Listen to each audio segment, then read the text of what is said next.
Is it on? Yes. Turn the light on. Let's go.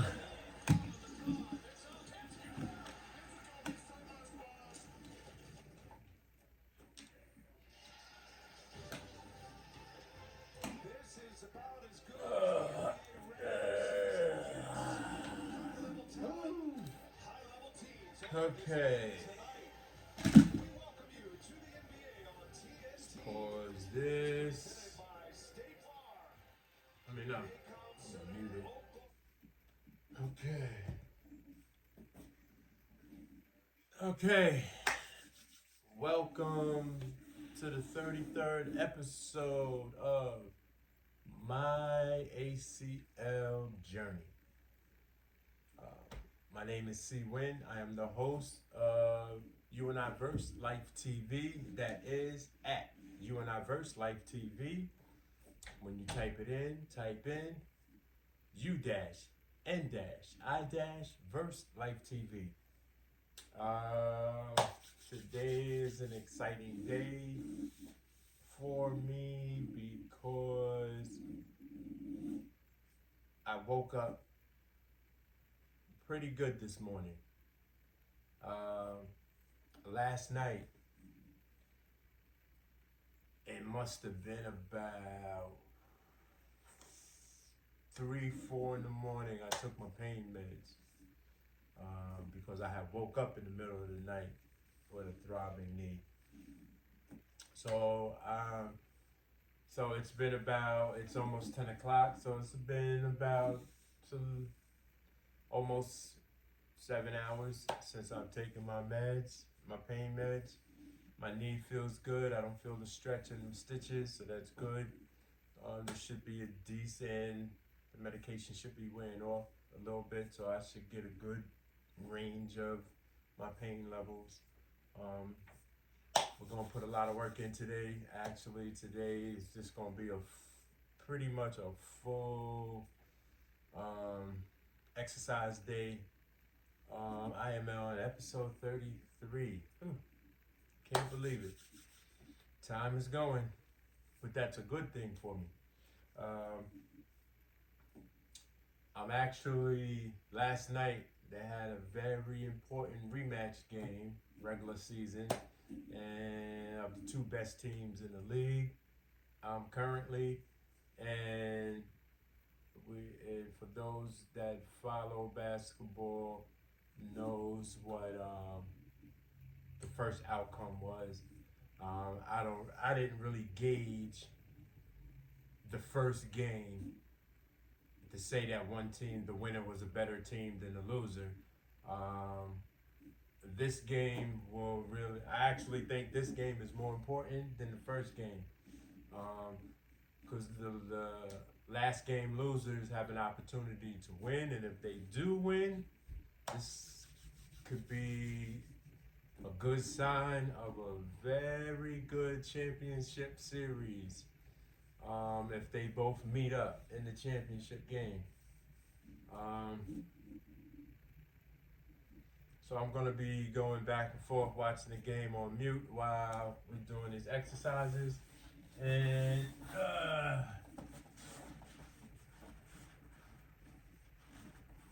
I'm most likely gonna have to rewind the game again so I can watch it in its entirety.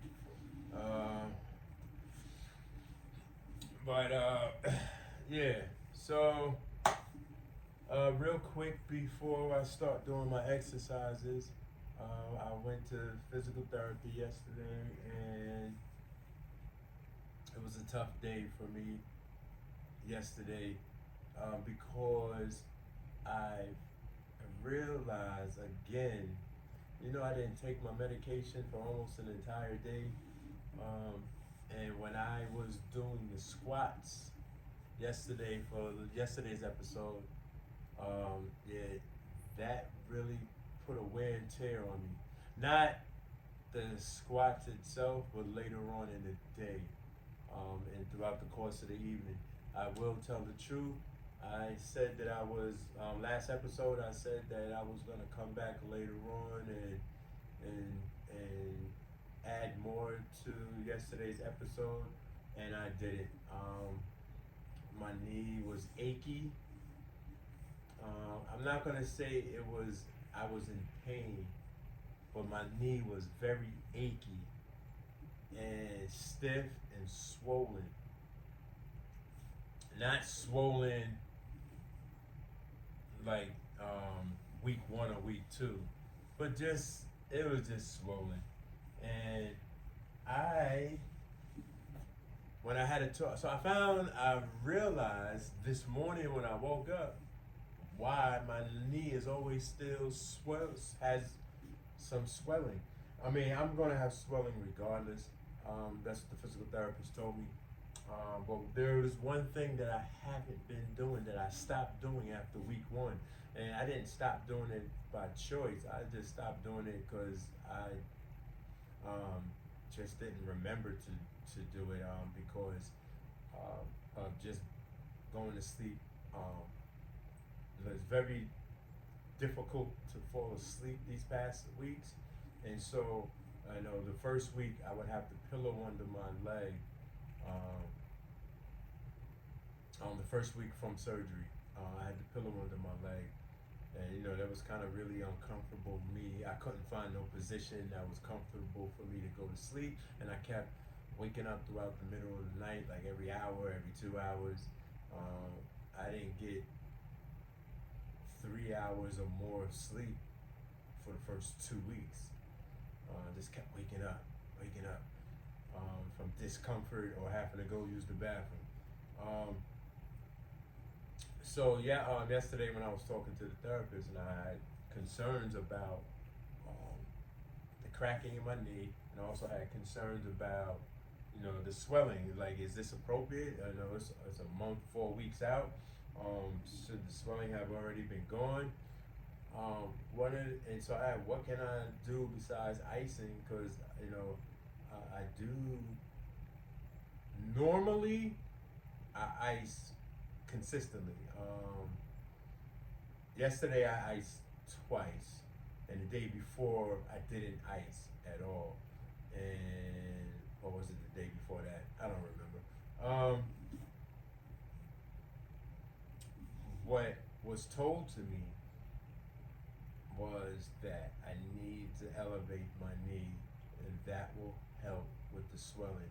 And also, because I told her I massage I be massaging around the swelling areas, and she told me when I massage, never massage down toward the feet, always massage up towards the heart. That's how you want the direction of the swelling to go. You don't want the swelling to go down into your lower expenditures. And I told her, so I was going back and forth, right? And sometimes in a circle, but mostly back and forth. So moving forward, when I do it, I'm going to be going up. From now on, moving like this. I'm just using my good knee to show you because I'm going to actually do it later on. Once I start doing my exercises. And speaking of that, because I said once a week, let me get this off real quick for any new viewer who was watching. I am not a licensed professional. So please, I strongly encourage you, do not do any of the exercises that you are about to see me do. The exercises that I am doing have been recommended by either my orthopedic surgeon or my physical therapist, right? From the orders from my orthopedic surgeon. And if you are about to go to physical therapy, or if you're already in physical therapy, please listen to your therapist. Listen to your physician or specialist who referred you to physical therapy. Listen to their recommendations. Because if you do any of the exercises that I am doing, then it is a possibility that you put yourself at risk of exacerbating your injuries, making them worse, and we don't want that. I definitely don't want that. So be responsible, please. And yeah, we're gonna leave it at that.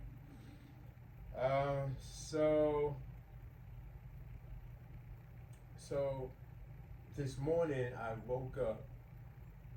So this morning I put a big pillow under my leg, and she told me not to put the pillow at my feet, but to put the pillow from my feet to the back of my knee. Right, so that's what I did, because when I just put the pillow at my feet, it will put a strain and it'll make me hyperextend my knee for a long period of time, and we don't want to do that. When I do my hyperextensions, it's for a short period of time, for less than a minute when I'm doing it, or 5 minutes when I'm using the weight.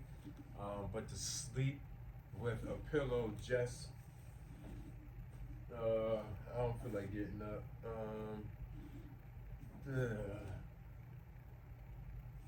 I guess we could just do it. If this was a pillow, and just sleeping with the pillow or holding my feet, then my leg has nothing here, and that's fine for, can't see. Oh, also for my new viewers, I am my own cameraman, so the camera is fixated in one position, and that is because, again, I am my own cameraman. If this was the pillow, as you can see, we're using my good leg to show the example, right? There's nothing supporting the back of my knee, and so my leg naturally is hyperextending, and going to sleep at this position will not be good for my knee in the long run, because I'd be sitting in this position for hours, and that would not be healthy for my rehab.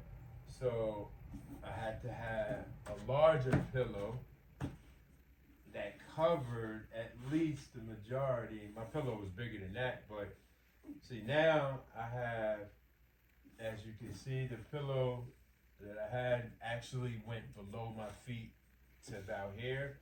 Now I have support, so I don't have my knee hyperextended. And so when I did that this morning, when I woke up, oh, look at my knee. I know y'all used to seeing me in shorts, but since I've been cleared to sleep without a brace on, I've been putting on pajamas. But look at my knee.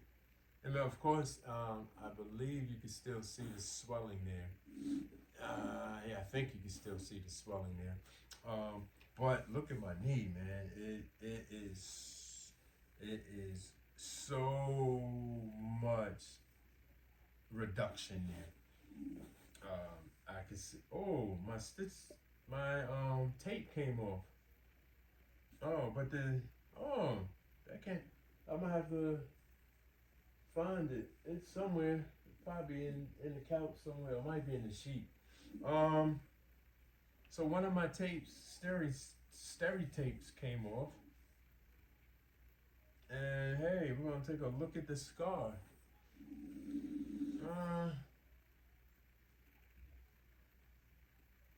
Okay, the scar's not that big. It's about as big as my fingernail, the scar. It's healed really nice. It's not going to be, I am fortunate. I don't have keloid skin, so it's not going to protrude. That's a good thing. It's decent looking. It matches all the other scars I have on my legs from wear and tear.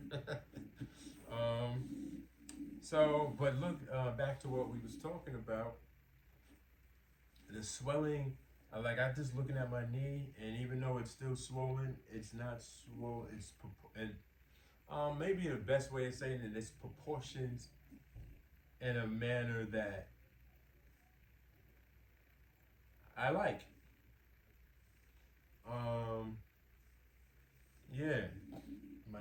almost looking normal, almost. Right, and so that's good.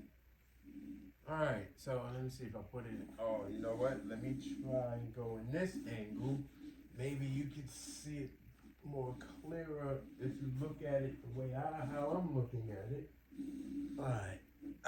Where are we? All right, I think we're facing the camera.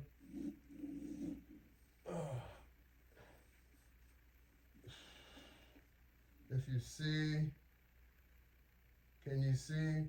You can still see there's a knot here. Like when you look at this knee and you look at this knee, you could see there's a difference. But it's smaller. It's way smaller. And my leg actually has gotten smaller. The physical therapist told me yesterday that's natural because I had a concern. I was like, why does one leg look like my leg just lost a lot of weight? My operative leg, it just looked like it lost a lot of weight, like it's on a diet. And she told me that's natural for when a person has a surgery on an expenditure, or if you had a broken arm and you're in a cast and you come out the cast, you want the arm because you're not using the muscles, and I'm overcompensating with my left leg.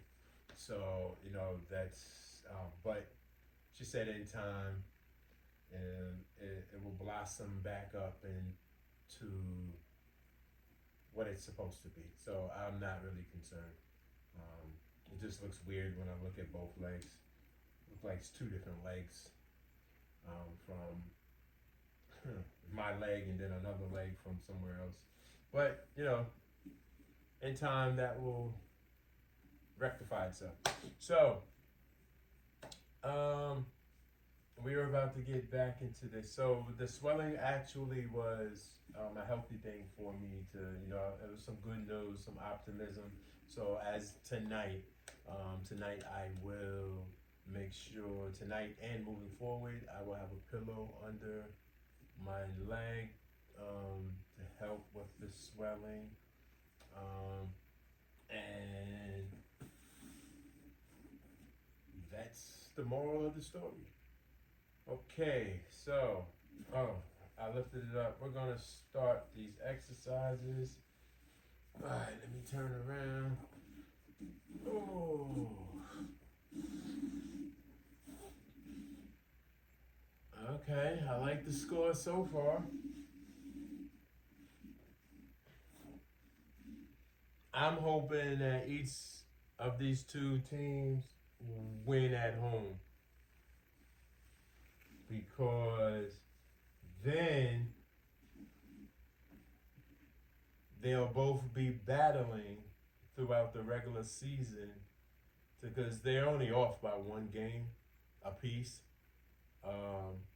for first and second team in the league, first and second place team or best record in the league. So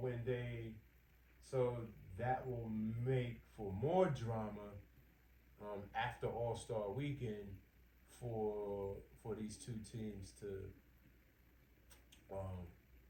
fight for home court advantage, right?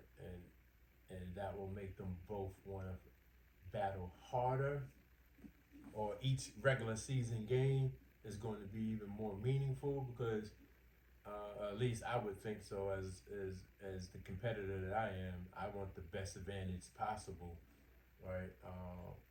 When I played in tournament basketball, I've always wanted our team to have the best advantages possible. So, if that means home court gives you an advantage, that one game, especially at the highest level, that one game means a lot. So as long as, I really hope both teams stay healthy, and they could sustain this for the entire season up into playoffs, because that will be a fresh of breath air to see two new teams battling for championship contendership, and yeah, that'll be amazing. I think it'll be an amazing storyline. As a fan, that's what I want to see. The But back to this, let's get ready to do the exercises. Alright, so we're gonna start off with massaging. We're gonna go up first. I'm gonna just wake up the leg. So I'm not going down, as long as I don't go like this no more. Just go to the side, under the bottom, just shaking. Alright, but now I'm going to rub upwards. Yeah, see there's swelling right here. I feel the swelling that's right in here. And I'm pushing it upwards toward my heart. So if I had swelling here, I'd push this way. On this side, I push toward my heart. That's what was instructed, so that's what I'm doing. Ooh, that feels good. Ooh.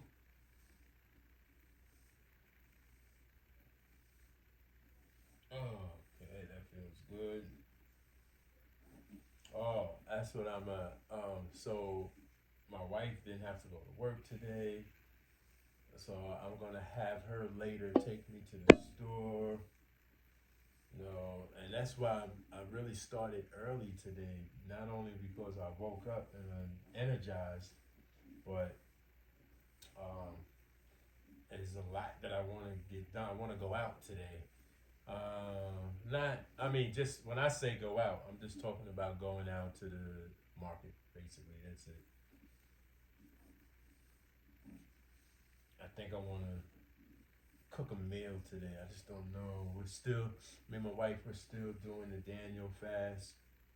We are on day, what is this? Today's date, the 17th? I don't even know what today's date is. Yeah, I believe today's date is the 17th, so we have 3 more days of the fast.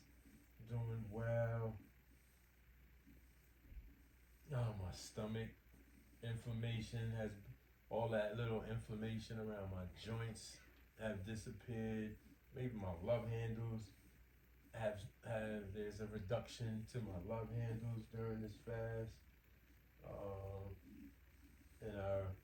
And actually, that feels good. But I want to cook something tonight. I think I want to sit up in the kitchen and make something. I just don't know what yet. I love cooking. Whenever I retire, when I'm eligible to retire, part of my 2 things I want to do in retirement. I want to travel and I want to cook. Recipes, that's what I want to do. Yeah. Travel and cook and experiment dishes. All types of dishes. Alright. That's good. We're going to do I'm gonna stimulate my leg just to let my leg know that I'm about to work it out.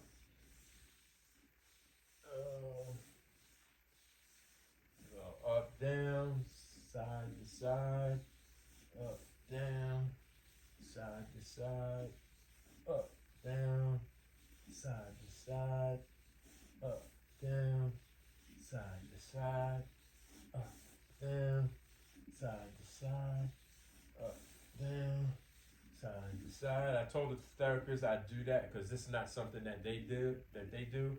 And I told her the reason I do it because I like how it stimulates my leg, the sensation, right? And she was like, yeah, it's fine. Hey, whatever, there's nothing wrong with it.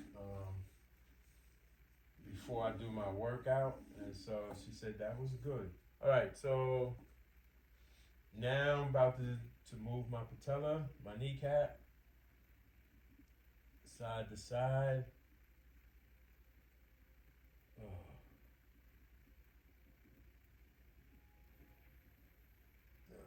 Okay. Relax your leg. Up and down.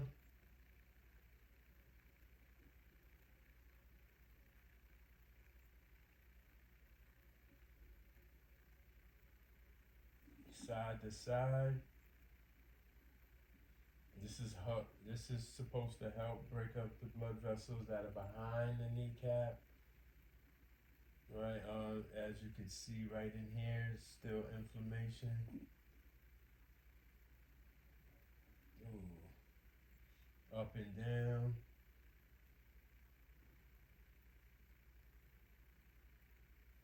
Okay, side to side. Up and down. Okay. Next thing is quad flexes. Oh no, before we do the quad flexes, back and forth toes. Alright, ready? Go.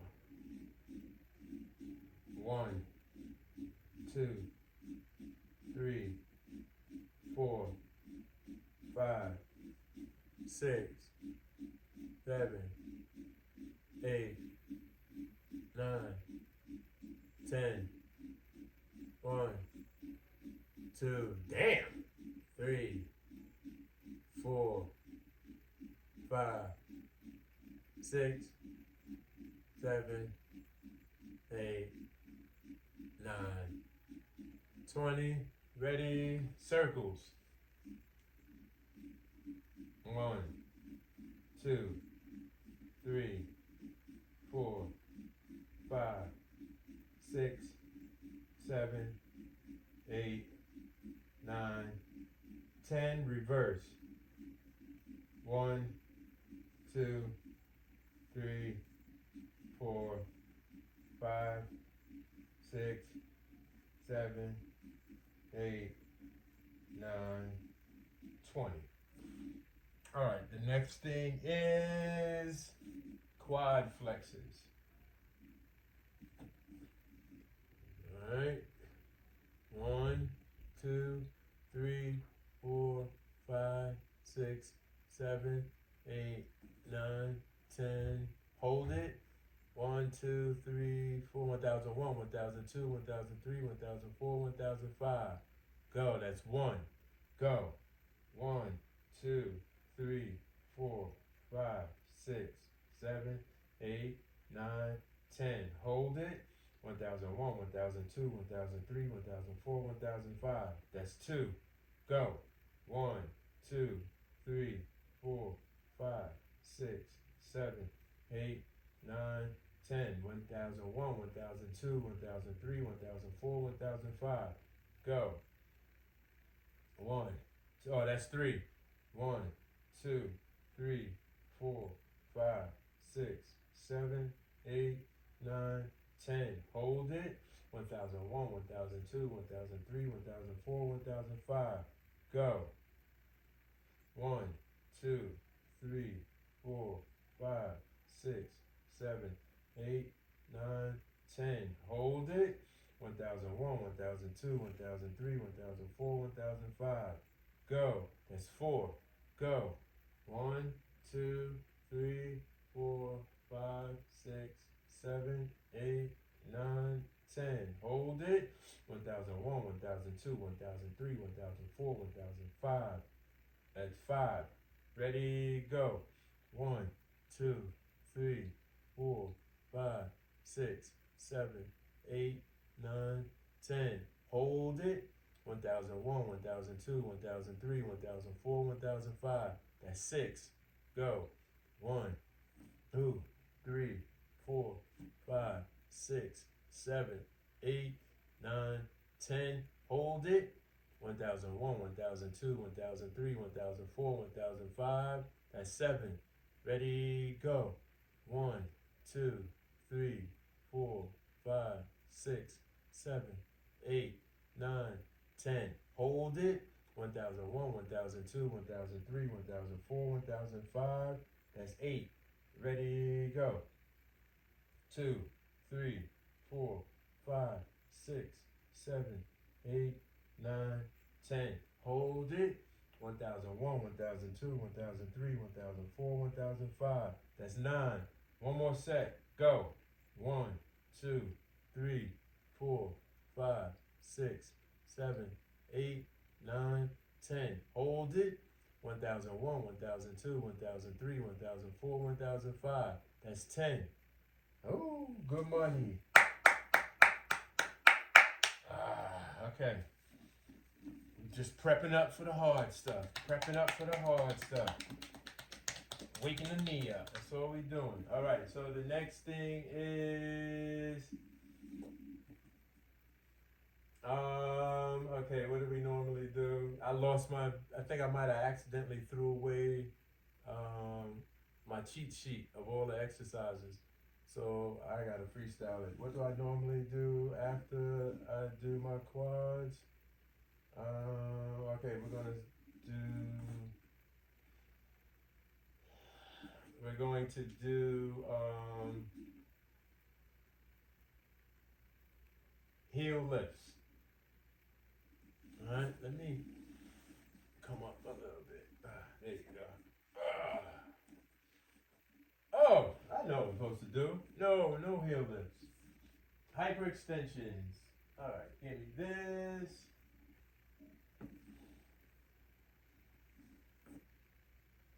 All right, so first we're going to do it with, no, we're going to do it this way instead. We're going to reverse the engine.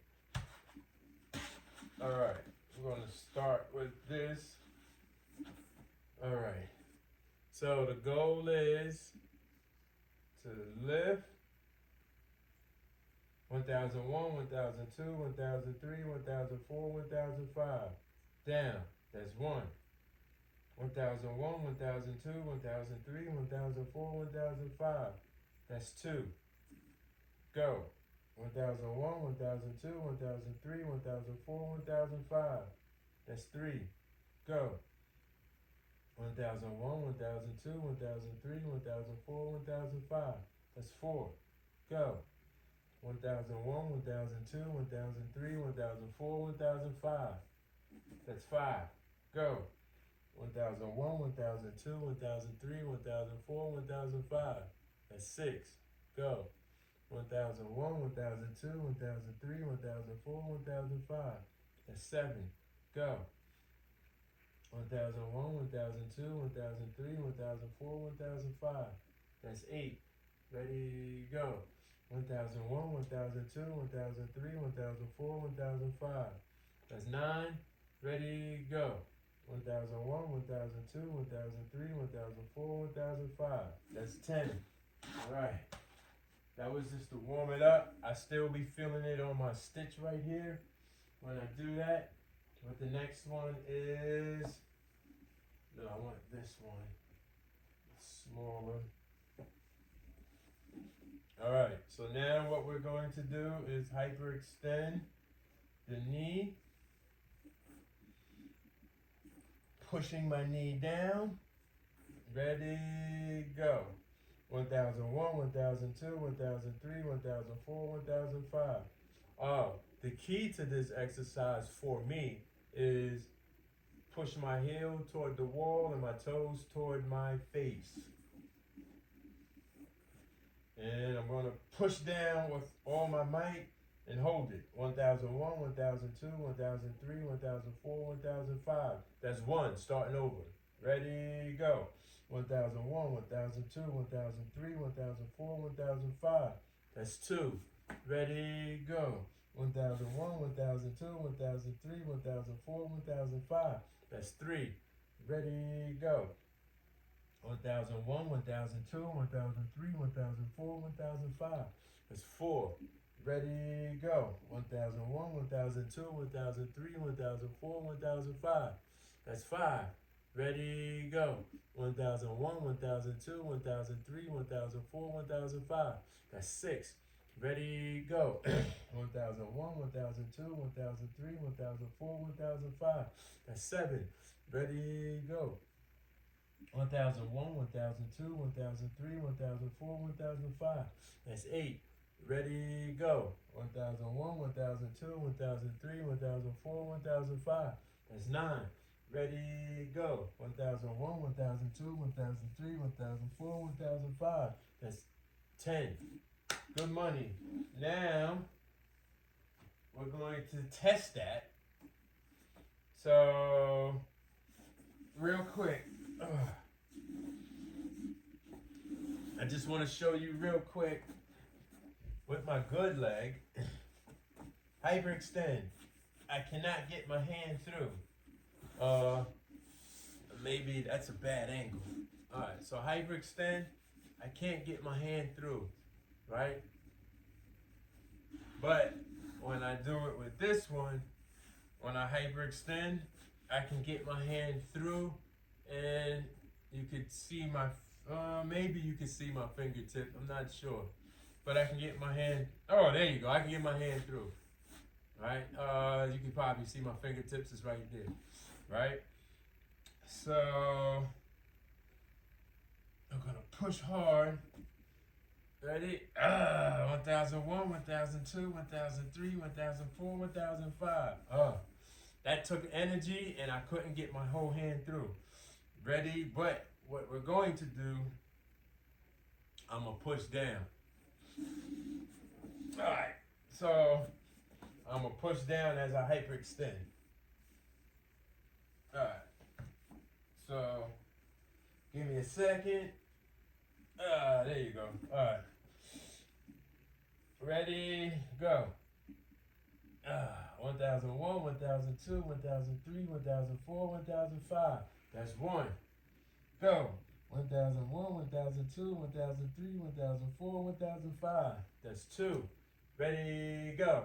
1001, 1002, 1003, 1004, 1005. That's 3. Ready, go. 1001, 1002, 1003, 1004, 1005. That's 4. Ready, go. 1001, 1002, 1003, 1004, 1005. That's 5. Ready, go. 1001, 1002, 1003, 1004, 1005. That's 6. Ready, go. 1001, 1002, 1003, 1004, 1005. That's 7. Ready, go. 1001, 1002, 1003, 1004, 1005. That's 8. Ready, go. 1001, 1002, 1003, 1004, 1005. That's 9. Ready, go. 1001, 1002, 1003, 1004, 1005. That's 10. Good money. Alright. Now, the next thing is heel lifts. Okay. Ready.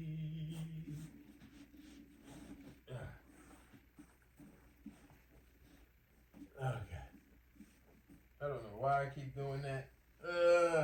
Alright. Because of the angle of what I want to show, it's just too much work for me to move the car. So, you know, we got a carpet, then we got a throw rug on top of the carpet. And I could switch it and turn it, but it's just too much work. My ottoman doesn't belong here normally. My ottoman goes with the matching seat. But because my backdrop, or what I want for my backdrop, I always slide. It's easy to slide the ottoman over here, so that I can be facing the camera. That was just a little quick behind the scenes. Because, you know, you got to remember, I am my own cameraman, so it is what it is. C-Win, I could afford C-Win's salary. It's 0. Not gonna afford to pay that. Anyway, don't worry, I won't quit my day job. So, where was we? We're doing heel lifts. Ready? Go. 1001, 1002, 1003, 1004, 1005. That's 1. 1001, 1002, 1003, 1004, 1005. That's 2. 1001, 1002, 1003, 1004, 1005. That's 3. 1001, 1002, 1003, 1004, 1005. That's 4. 1001, 1002, 1003, 1004, 1005. That's 5. 1001, 1002, 1003, 1004, 1005. That's 6. 1001, 1002, 1003, 1004, 1005. That's 7. 1001, 1002, 1003, 1004, 1005. Ooh, that's ugly. That's 8. 1001, 1002, 1003, 1004, 1005. That's inadvertent. That's not a flagrant. 1001, 1002, 1003, 1004, 1005. That's 9. 1001, 1002, 1003, 1004, 1005. That's 10. All right, now we're going to do heel lifts side to sides. Heel lifts to the side. Okay. I think I understand why actors and actresses have like speech coaches. Because sometimes when I look back at some of my footage and I see, like when I'm talk regular with people in front of me, you know, they understand me what I'm saying. But for some reason, when I'm listening to myself, I can see some words I do not enunciate, and I could see how a person might can misinterpret a word or be like, what does he say? So, you know, there's people that train people how to actually enunciate and talk to a point where it's always understood what the character, we'll talk about actors and actresses are saying. Especially with F's and S's and T's, you know. Sometimes I've always wondered, like, why they gotta exaggerate that word, right? Right? Frank. Like, yeah, it's just. But I understand now, because when you just say Frank, like right now, just me saying that, I'm going to look back at that footage just to see if it even sounded like I said Frank, right?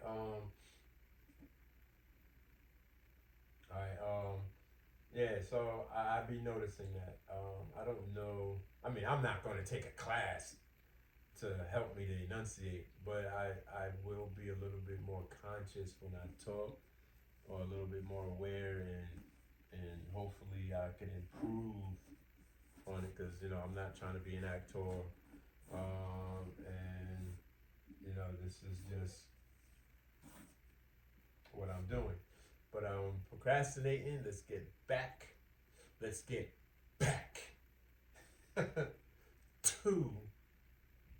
the exercises.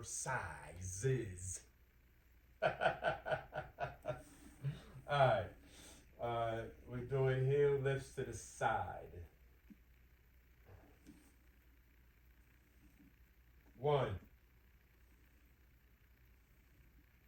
2, 3, 4. L, we are not doing heel lifts to the sides. I am. You are not doing any of these exercises. Let's not forget that. 4, 5, 6, 7,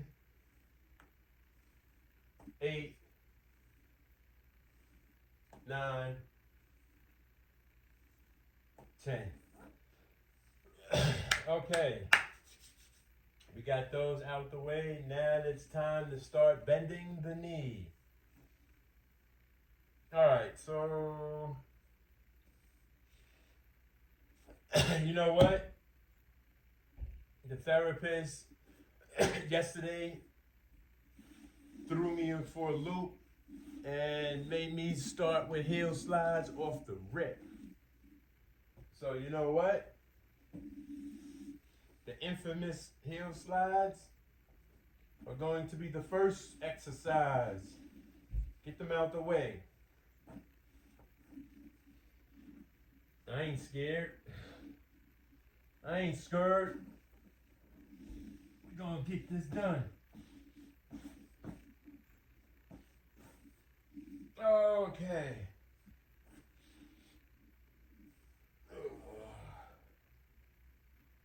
So,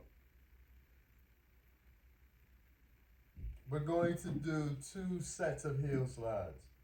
One laying down and one sitting up. I'm going to do the sitting up one first because what I found out yesterday, the lying down heel slides are the more difficult ones to do. So we're going to do the easy ones first. I'm going to do a set of 5. Okay. Ready? Go.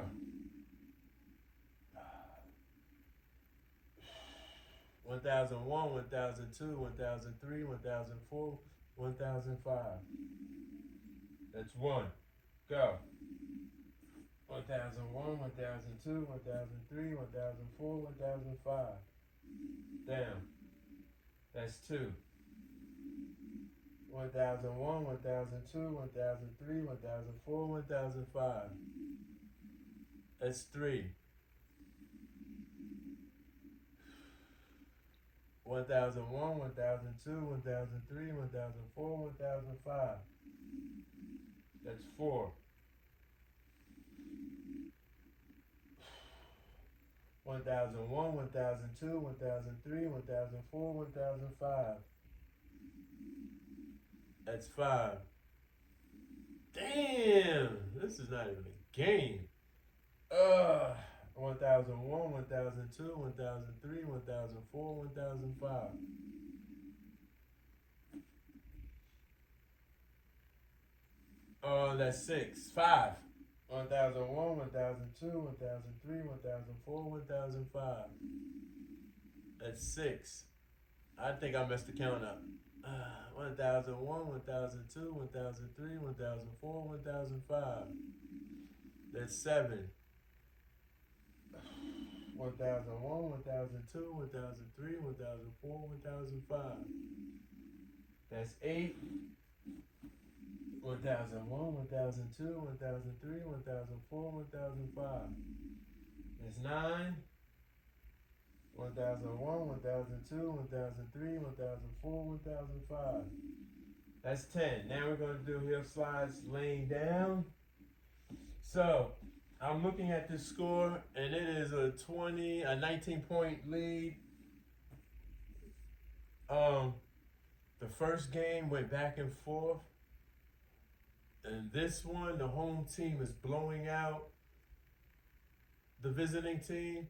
But I will say this, if the visiting team in the second half don't step it up, then I'm really going to take this whole series, even though it was 1-1, I'm going to favor the home team now as the better team. However, if the visiting team, that was nice. If the visiting team comes back and wins, then it's a clear evidence that they are the better team. This playing each other, anybody could win one game, and even though they only play each other twice throughout the regular season, 2 games can't really determine neither. But this game is important to me because it's make me, like when I place bets, when I do my little bets, it's gonna I'm a favor toward the winner of this game. But I will say this: if these two meet up in the finals, home court advantage is going to be whoever has home court advantage will most likely be the champions. All right, hill slides, ready, go.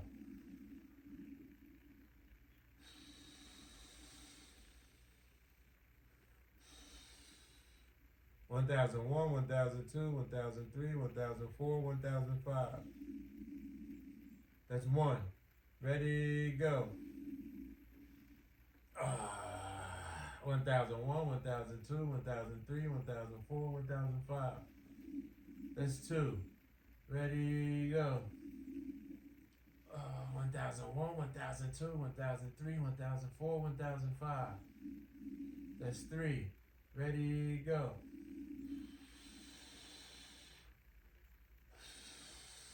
1001, 1002, 1003, 1004, 1005.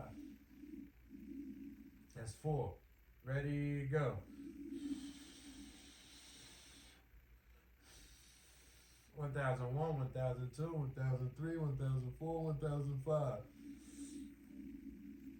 That's five. Ready, go. 1001, 1002, 1003, 1004, 1005. That's six. Ready, go.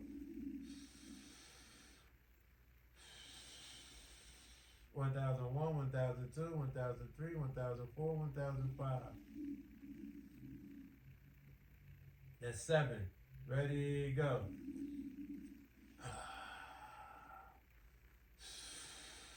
1001, 1002, 1003, 1004, 1005. That's eight. Ready, go. 1001, 1002, 1003, 1004, 1005.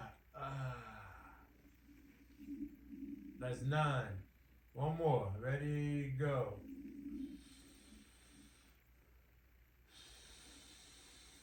1001, 1002, 1003, 1004, 1005.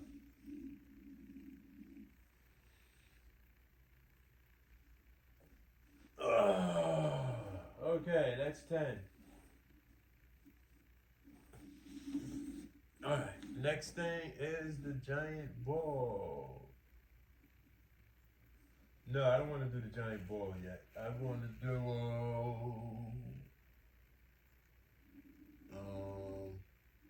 I want to do. Oh, I know what I want to do. Yeah, I got one more exercise to do on my back. Okay. No. Right here. Okay. So the object of this, we're going to put it there. Most important part where I get the perfect amount of tension that it's not. So when I first started doing this exercise, I would hold the band and found out that was too much pressure I was placing on my knee. So I found a comfortable spot.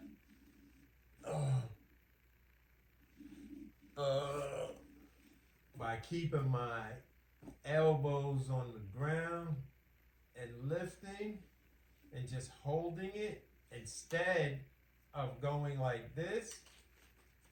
When I hold it here, it's still room for flexibility and less tension. And it's like just the perfect amount of tension for me. So actually, let me pull this down. Moving forward, I think I'm not going to be wearing shorts when I do my exercises. I really want my leg to be shown so that I can make sure I see how my form looks. So the object to this, I am going to push my heel toward the ceiling, my toes toward my face, and just, that's one. 1001, 1002, 1003, 1004, 1005. That's 2. 1001, 1002, 1003, 1004, 1005. That's 3. 1001, 1002, 1003, 1004, 1005. That's 4. Damn, they up by 29 points. And it's almost... Damn. This is not even a game. This is embarrassing. Where am I at? That's 4. 1001, 1002, 1003, 1004, 1005. That's 5. 1001, 1002, 1003, 1004, 1005. That's 6. 1001, 1002, 1003, 1004, 1005. That's 7. 1001, 1002, 1003, 1004, 1005. That's 8. 1001, 1002, 1003, 1004, 1005. That's 9.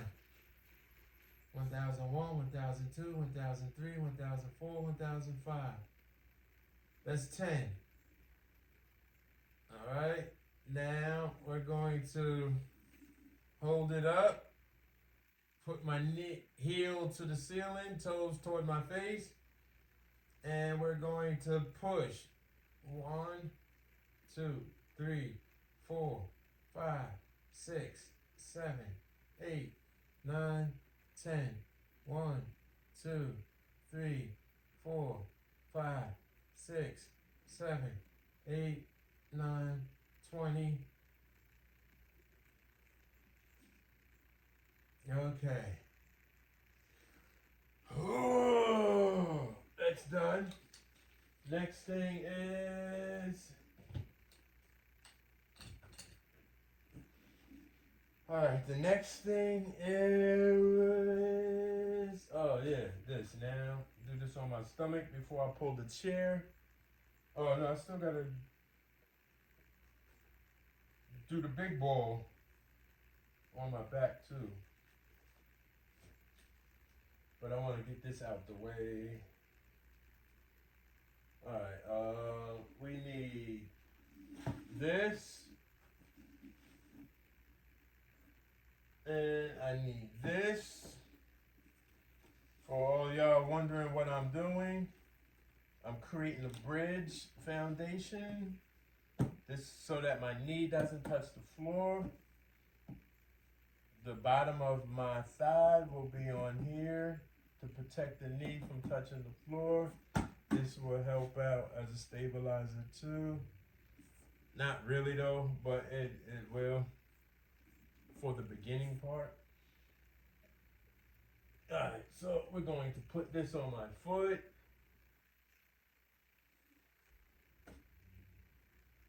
I'm going to lean over. Slide over. Alright, boom. Okay.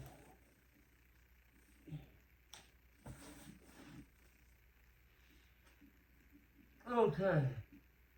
I'm ready. Ready, go.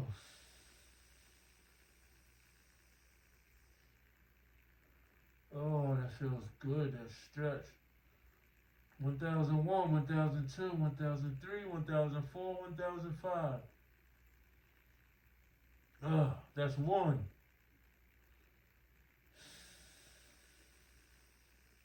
Oh, that feels good.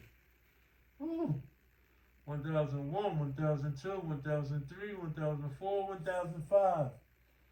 Oh, that's 2. Ready, go. Oh, 1001, 1002, 1003, 1004, 1005. That's 3. Ready, go. Oh. 1001, 1002, 1003, 1004, 1005. Oh, that's 4. Ready, go. Oh, 1001, 1002, 1003, 1004, 1005. That's 5. Ready, go. 1001, 1002, 1003, 1004, 1005. That's 6. Ready, go.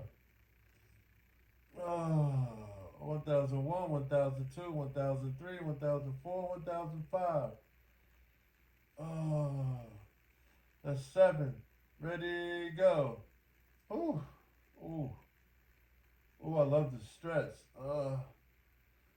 1001, 1002, 1003, 1004, 1005. That's 8. Ready, go. 1001, 1002, 1003, 1004, 1005. That's 9. Ready, go. Ooh. Oh, yeah. 1001, 1002, 1003, 1004, 1005. Damn. Oh, yes. Whew. Oh. So, for anybody that's watching that, and I'm making all that moaning noises, I am not moaning in pain. It is more in pleasure, because it is definitely, when my knee bends, oh man. I kind of referenced it before in the past. If a person has ever had athlete's foot, and you know when you start itching that toe, between the toe, and it's like you can't stop because this shit feels so good. Yeah, that's how it feels right there. So anybody who has ever had athlete's foot and started wiggling in their toes, rubbing their toe in between their toe, they know what I'm talking about. Yeah, that just been feeling amazing. I like that exercise. It's awkward to get in, but I'm getting easier at doing it now. When I've done it at physical therapy, the physical therapist was there, so she assisted me with it, so it was way more easier. But I loved it. I really enjoyed it because the pressure going. I don't know. It's so what I'm learning. What I'm learning about all my knee bends and the different positions that I do them. Even though I'm just bending the knee, right? Because ultimately, if I'm on my back, I'm bending my knee. I'm on my stomach, bending my knee like I just did. It's all the same thing. I'm bending my knee, but for some reason, it feels like a different part of the knee is being stretched. And that, when I'm on my stomach doing it, oh yeah, it just feels right. It just feels right, and I really enjoy it. And so I was like, I'm gonna definitely do this exercise at home. And you know, the first 2 days I struggled with trying to find a position, but you know, now it's getting easier for me to do it and roll over to do it. Yeah, that's currently that's one of my top 2 favorite exercises, home exercises that I've been doing. Speaking of saying the word home exercises, as I get ready to start the next exercise, I would like to say to any new viewer that's watching, if you're about to go to physical therapy, or if you are already in physical therapy, the home exercises are the most, oh, I ain't gonna say the most, but are just as important as going to see your physical therapist. It is essential, right? It is that you do your home exercises. That's where the work gets put in. Think about it. If whether you are athletic or not, irrelevant. If you've ever watched sports, right, and doesn't matter what sport. I don't care, basketball, football, hockey, tennis, golf, whatever, right? When we see these athletes on the television screen, or when we go to a stadium to see them, right? We're looking at a finished product, right? Okay, oh, look at this person, they did this. Oh, the team, they meshing well, and oh, we get entertained by the athleticism and the sportsmanship and the teamwork, right? Or if it's individual, it doesn't matter, right? But what we don't see is when they are at home putting the work in. Who's that calling me? Okay, she's gonna have to wait. All right. So, what was I saying? What we don't see is when they are at home putting in the work, right? When they are at the gym putting in the work. We might, and that every now and then, certain athletes might give us a glimpse at what they want to show us when they're practicing off the court, when they're not on the court playing a game. You know, sometimes we'll get a glimpse behind the curtain, but trust me, that's just for the television. That's just for the fan, or for the fans, right? The real workout is behind the scenes that we don't see, right? What we don't see when the cameras is down, these athletes are putting in that work.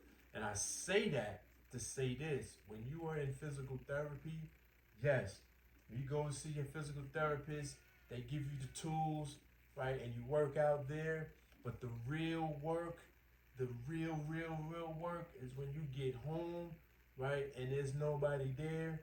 And instead of being a couch potato, or while you're being a couch potato, depending on the injury, right, that you're bouncing back from, you do whatever the work is to rehab yourself, right? To rehabilitate ourselves.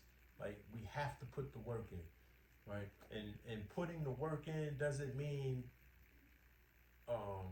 creating our own curriculum. No, the putting the work in means taking a curriculum that's been provided to us, right? And taking it home and taking, and if you're supposed to do it once a day, do it twice a day. If you're supposed to do it 2 times a day, do it 3 times a day, depending on your injuries, right? We don't have. I, I'm a. I am a strong believer that for at least these early weeks of post surgery, I'm not working myself to exertion, because I know that that would be damaging, and I put myself at a high risk to be set back. And I don't want any setbacks. I want to get through this process the best way possible, right?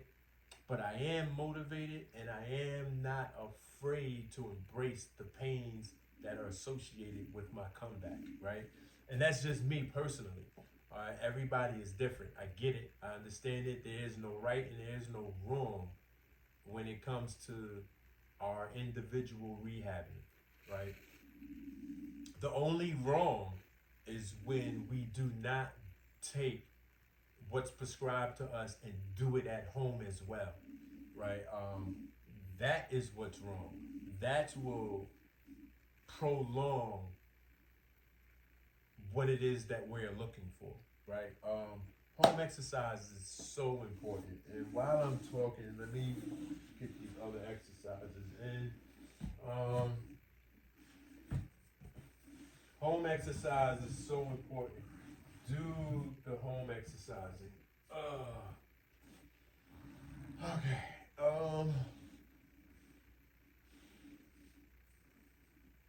Where are we? Oh my God! What the hell? They almost up by 40 points. What is that? 104 to 68.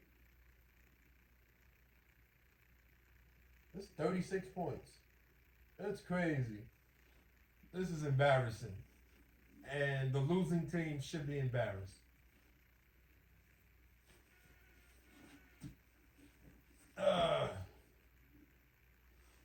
I mean, there'd be nights that happens. The losing team has a 34-5 win-loss record. And they'd be losing by. Oh, he at the line. He's about to make these. Alright, so they losing by 34 points. That's a damn shame. I mean, it happens. I get it. It happens.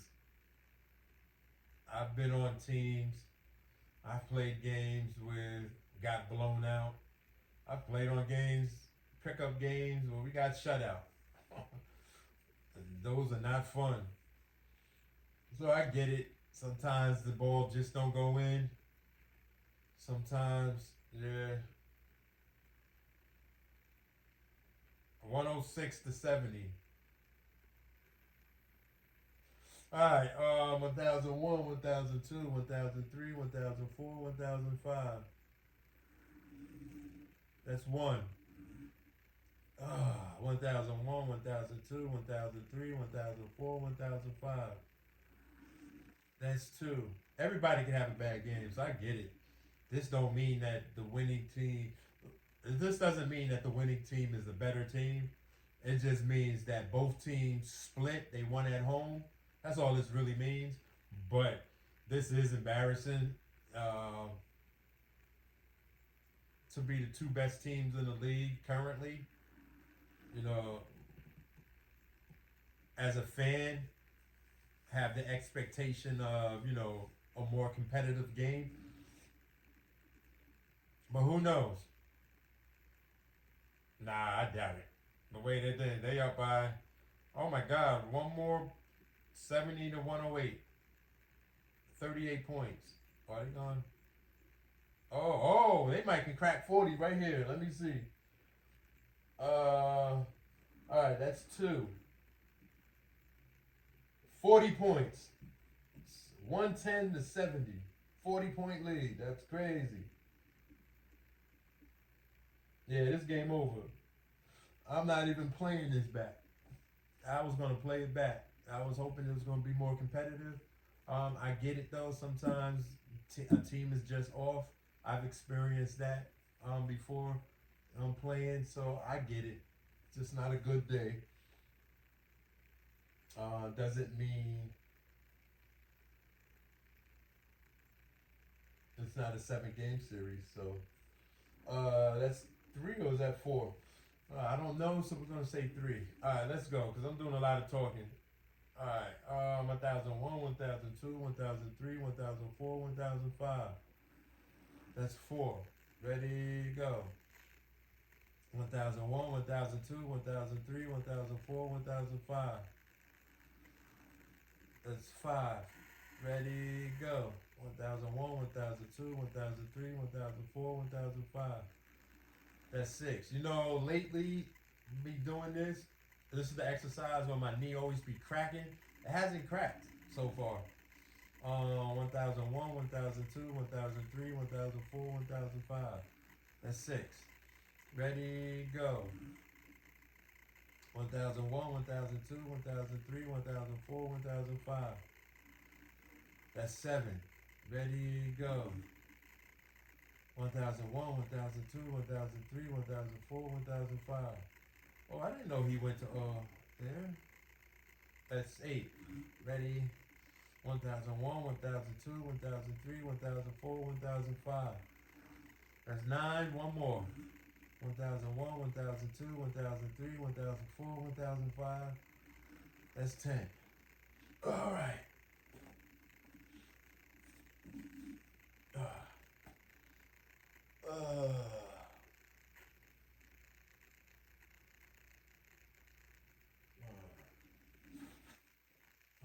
Ready, go.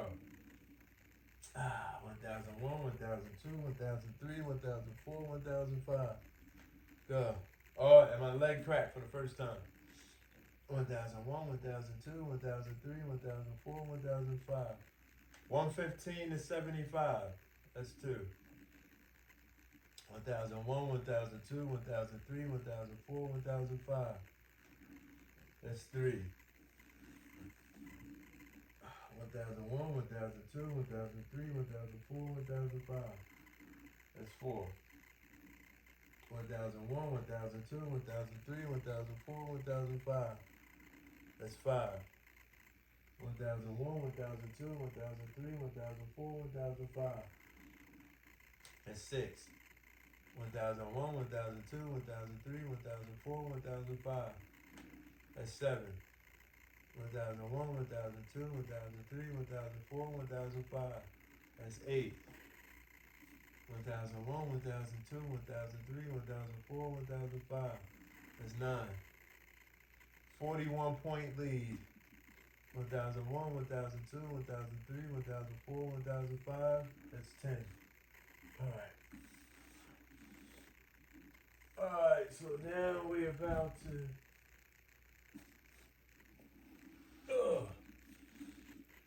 do the last hyperextension with the weights.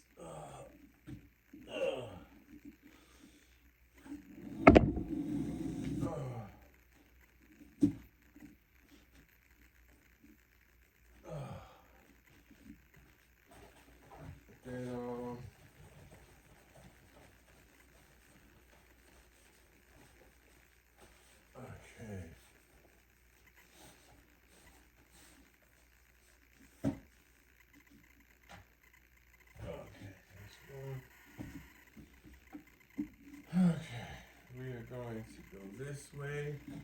I don't need to watch this bullshit ass game.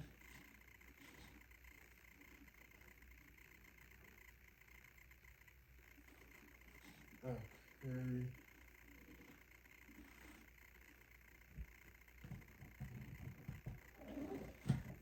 gonna put this there.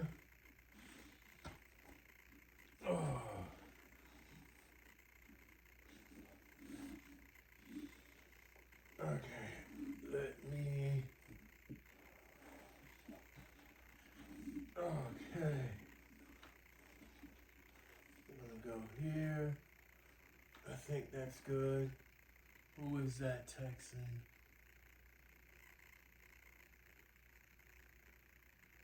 Alright, I don't need to respond to that either.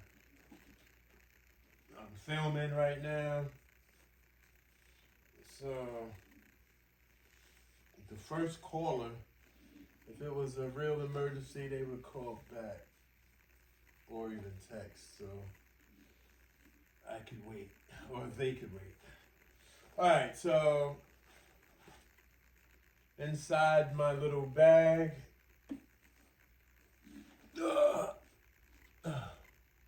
inside my little bag, let me move this out the way. Alright, we have a 5-pound.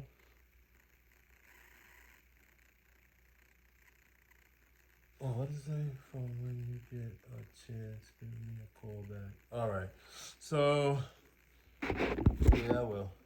Alright, so we have a 5-pound dumbbell that we're using. Come on, man, these notifications messing up my phone. Alright, we have a 5-pound dumbbell. It's going inside the bag. This is the final hyperextension that we're doing.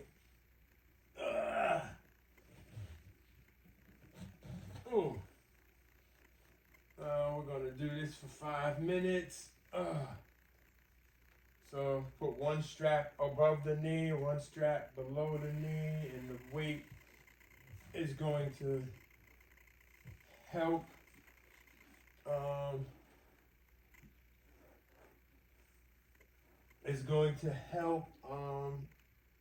to hyperextend my knee. Alright, this is nice. Right there, it's perfect. We're gonna do this, therapist said for 5 minutes, no more than 5 minutes. It is 12 after 11. So at 11:17, we will finish. All right, the most important part to this exercise is just relaxing my leg and just let gravity and the weight take control.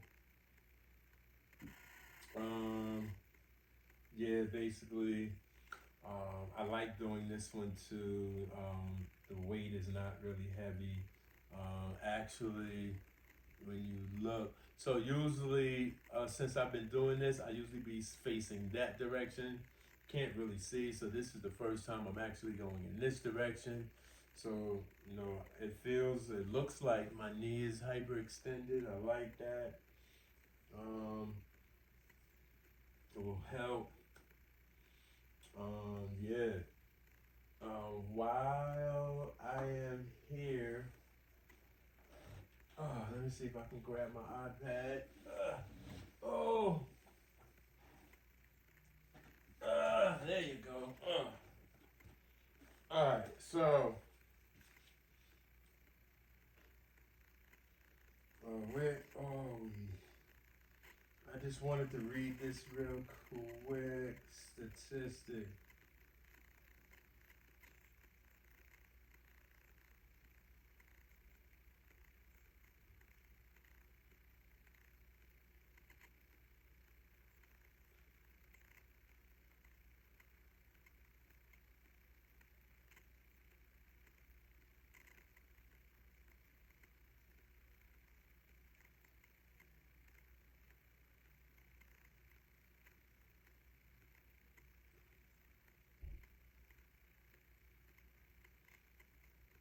All right, so the NATA, N-A-T-A. I believe if this is the same acronym, years ago I did a course with them out in Texas. I didn't go to Texas. It was I sent them some money and they sent me some information. But NATA, N-A-T-A, if this is the same organization as National Athletic Trainers Association.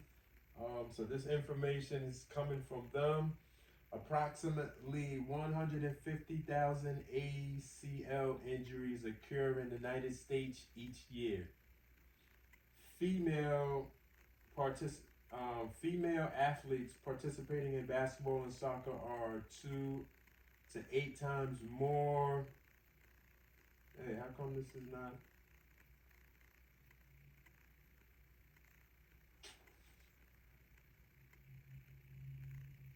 It's not opening up.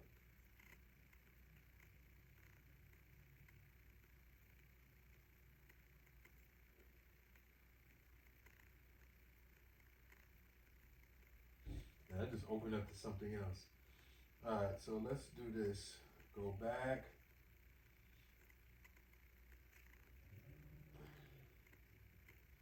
All right, we're gonna go down here. Because for some reason it's not opening up. Oh, here it goes. It opened up. Okay, so according to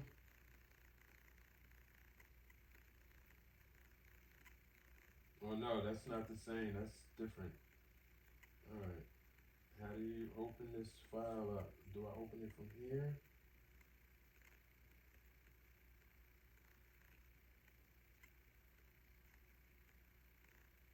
Yep, it is. The National Athletic Trainers Association, which is a professional membership association for certified athletic trainers and others who support the athletic training profession.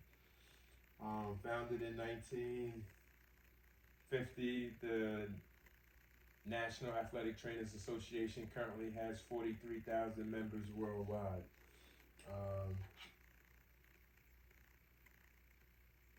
I don't know if I'm still a member or not. I would have to look that up. That was done in the 90s, so I don't even remember. I don't even know if I'm still a member or not. National. All right, so but it's still not going back to saying what the heck? No, I don't want to visit. I don't want to get out this page.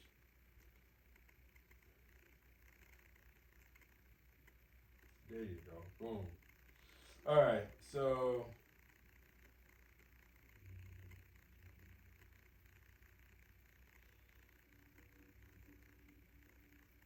for some reason, it's not opening up and allowing me to do what I need to do. So boom. What we're going to.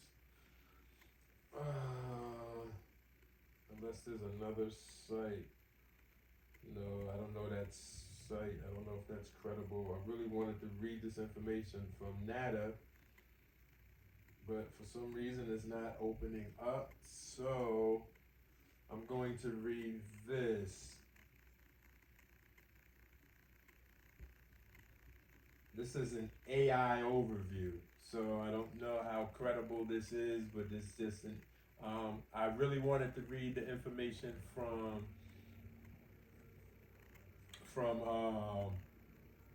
National Athletic Trainers Association, but I can't. So I'm just going to read this AI overview. According to available data, approximately 150,000 to 200,000 ACL injuries occur in the United States each year, with female athletes particularly in sports like soccer and basketball experiencing significantly higher rates of ACL tears compared to males, sometimes up to 8 times more likely to suffer an injury.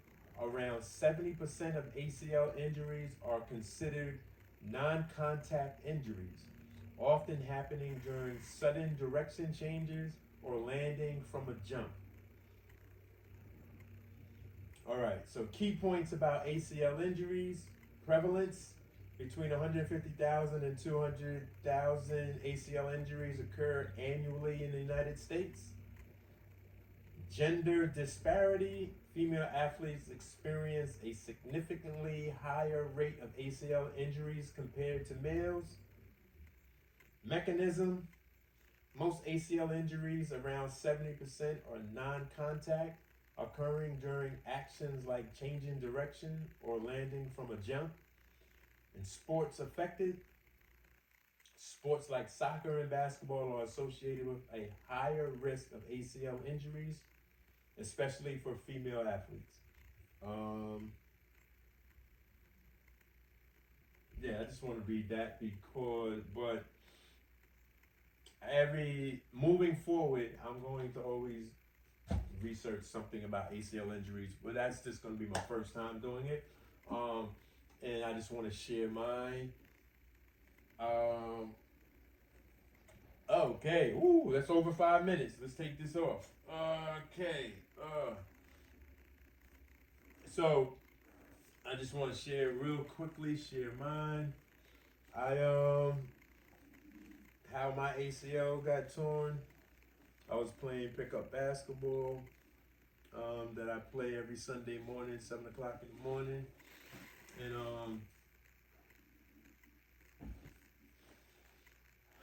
it was a tight game. I don't remember what the score was, but it was a tight game. And I had the ball. I was bringing the ball down. And I passed the ball lazily to a teammate who the ball got stolen. And I was at the top of the key, and the person that stole the ball had a direct beeline for an easy layup. And so I chased the person down.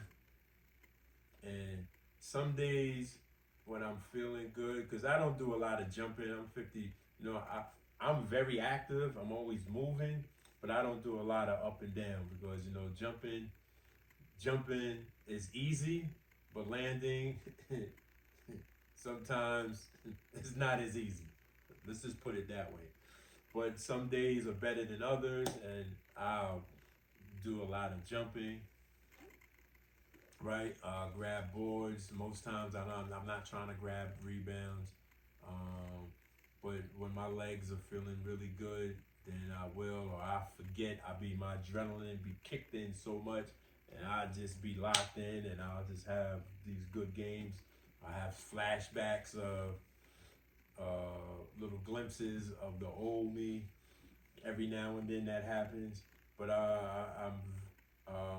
so I chased him down, and where he could have dunked it, he went to lay finger roll it, and I nipped it. Was able to block just a little bit, just enough to block the shot. A chase down block, basically. But I hadn't jumped. So normally when I jump, I'm under the basket jumping for a rebound. I hadn't ran to jump to block something in a long time. So when I was in the air, not above the rim in the air, but I was in the air higher than normal in motion, right? So when I landed on one leg instead of both feet. I always usually make sure I land on 2 feet when I jump, but that's because I be under the basket, right? And I'm just jumping straight up and down.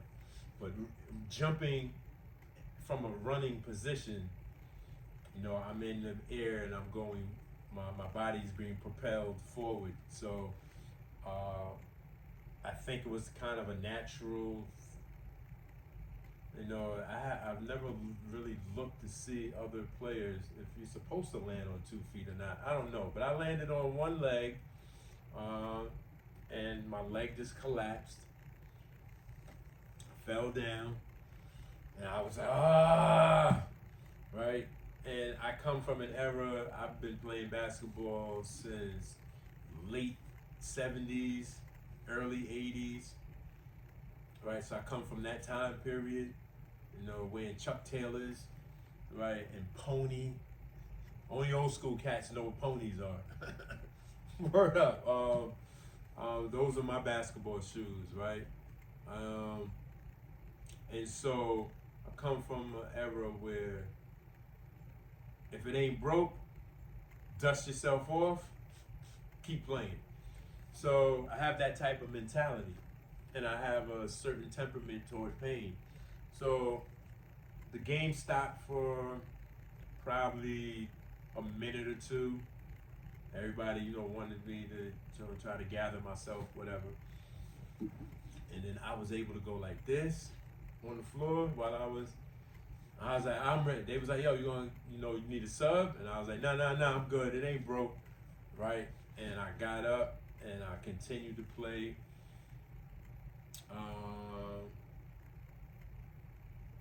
I believe we won that game because I kept playing. So I believe we won the game. I played again. And I played fairly well. And then I guess we won again because I remember I didn't sit down. I played two games after that game. And then that second game, I was doing more walking up and down the court than I was actually playing. I was just useless. I shouldn't have been on the court. It was more ego and pride, I guess, and adrenaline that kept me on the court. My leg was really achy.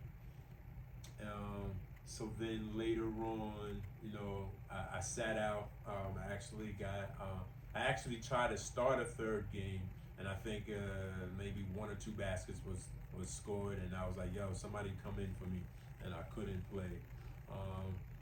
So eventually, I went home. I stayed in the gym, did my little stretching, then I went home.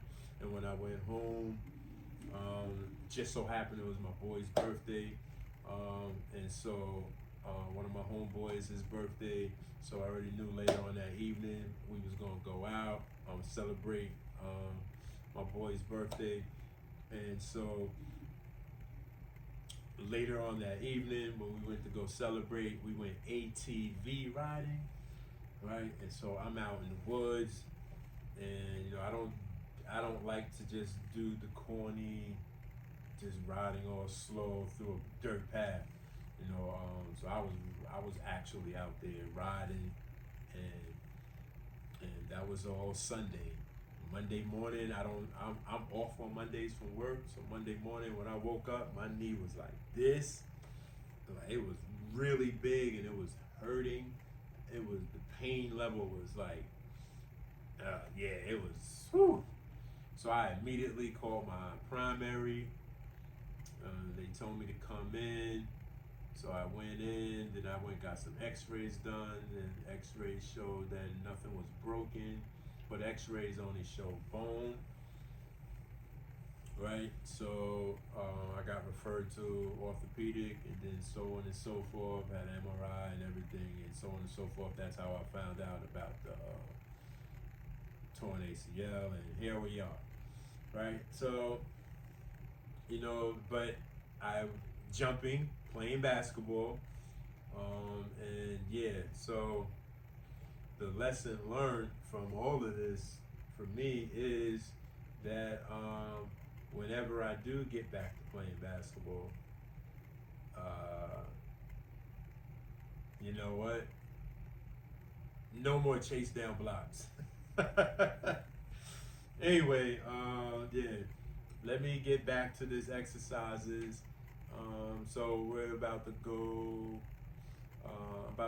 and do some. Actually, I think I'm going to go outside and do some heel to toe walks with the one crutch, and then we're going to do my squats.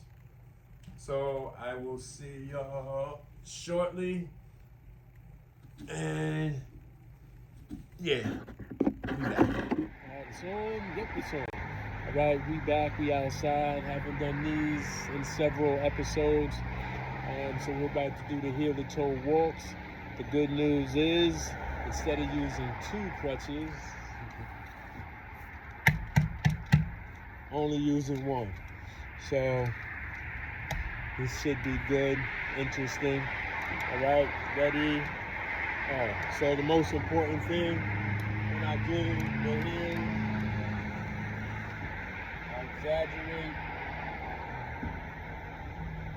exaggerate the motion, and make sure my heel is up, my toes is pointing up, lean forward, and come up on my toes.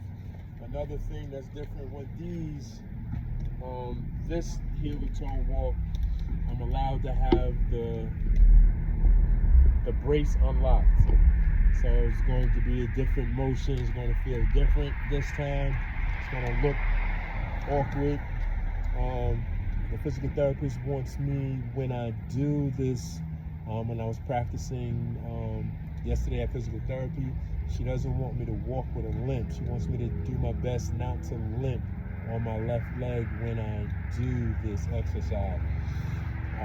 So we're going to try to practice that and see what happens. Ready? Go.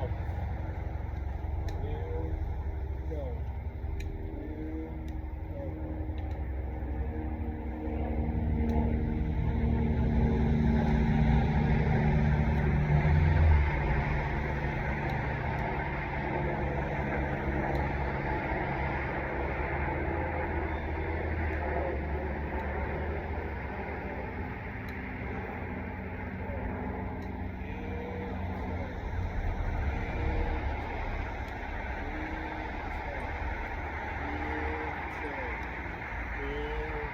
Also, I didn't mention it, I'm allowed to put anywhere from 50% to 100% on my leg. Really, preferably, the physical therapist said put 100% on my leg when I'm inside the house. When I'm outside the house, just 50% weight. So, just wanted to mention that. All right, that's one. Ready to go.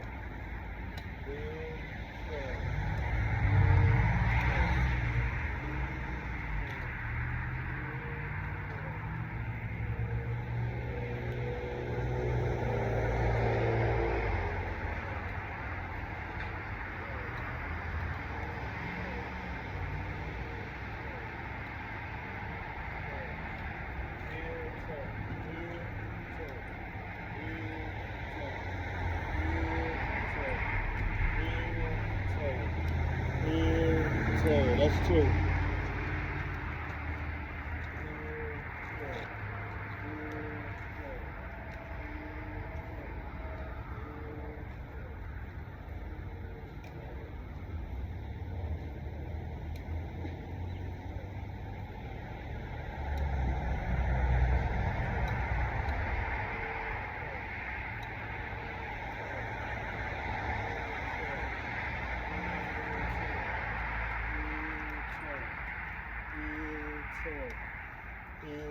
Inhale, that's 3. Ready, go. Inhale,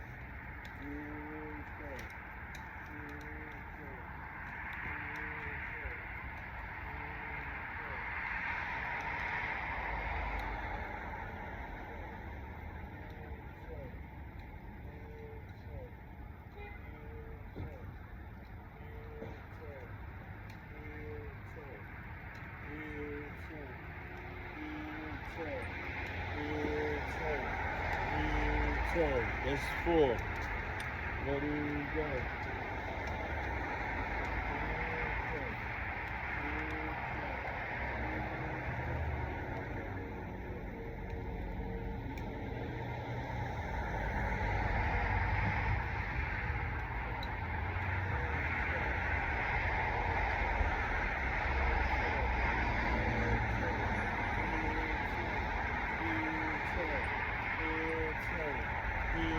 That's 4. Ready, go.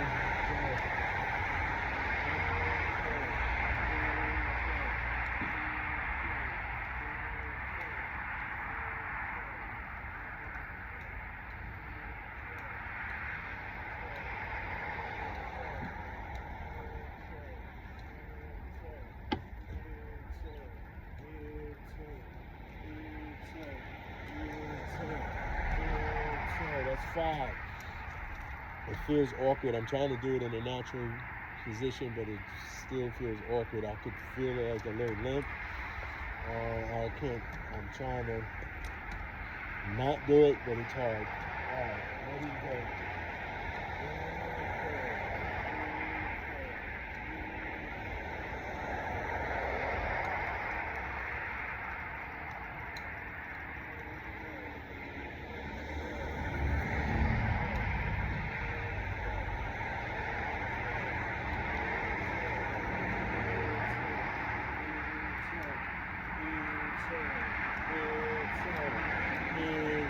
That's 6.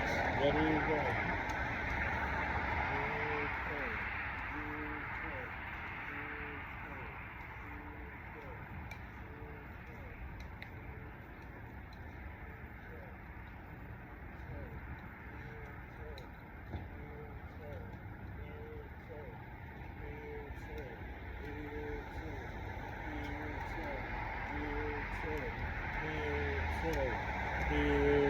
That's 7. Ready, go.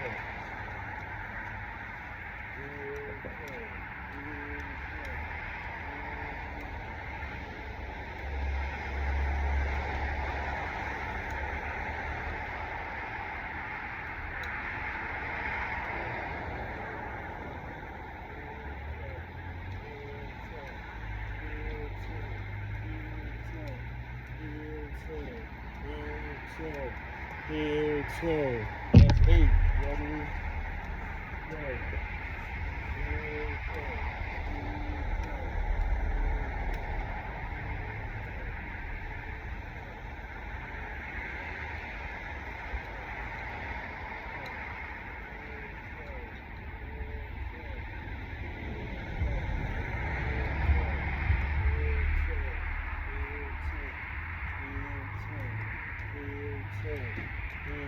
That's 9.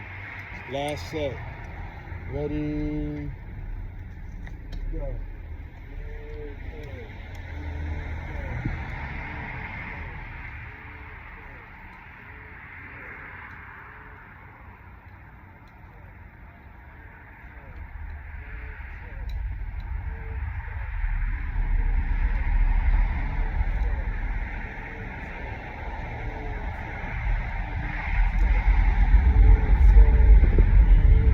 That's 10.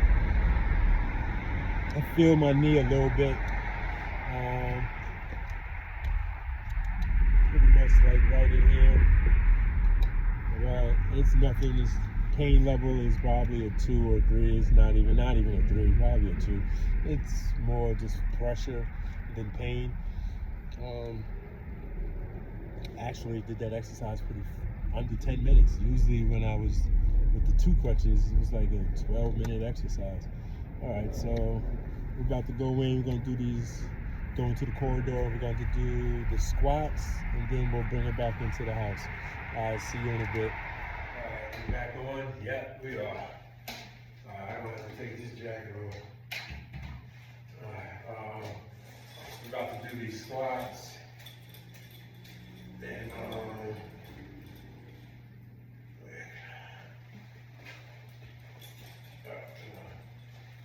put this here. Okay. All right, we're gonna do 3 sets of squats.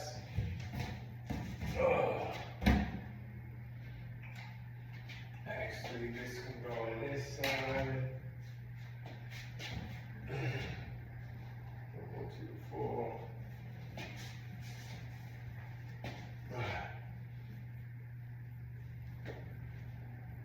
All right. Get my feet set properly. All right. Ready. Set. Now I think I need to lean forward a little more right there. All right. Ready, set, go.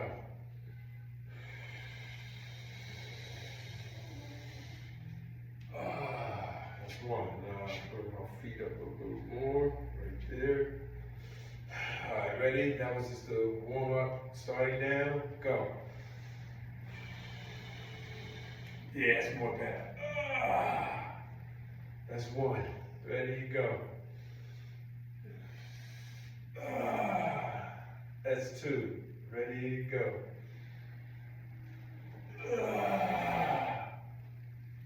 That's 3. Ready, go. That's 4. Ready, go. That's 5. Ready, go. That's 6. Ready, go. That's 7. Ready, go. Ooh, I feel it right in here. That's 8. Ready, go. That's 9. Ready, go. That's 10. Okay. Ooh. Okay. All right, cameraman. Gotta switch angles. Oh, I am the cameraman. So let's get it together. Let's get it together. There you go.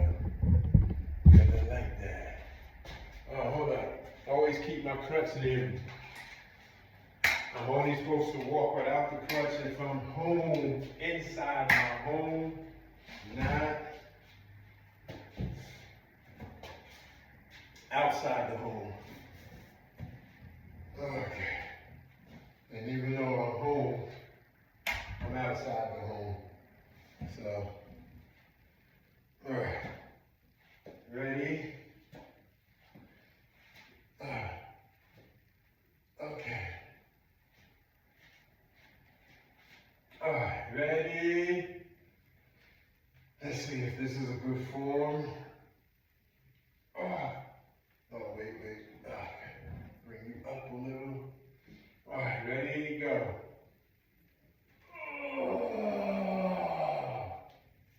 That's 1. See how it looks. That's 2. Ready? That's 3. That's 4.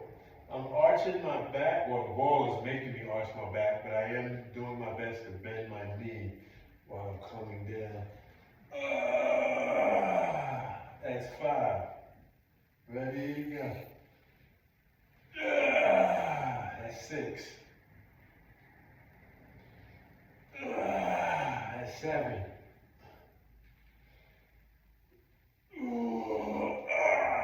That's 8.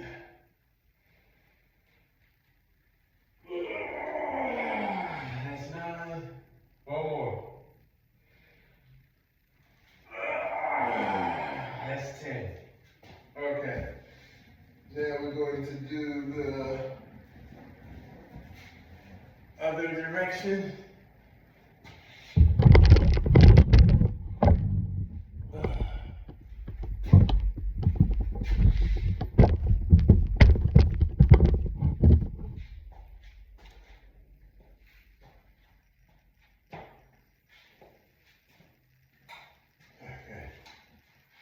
Move you out the way. Okay. Okay. Okay.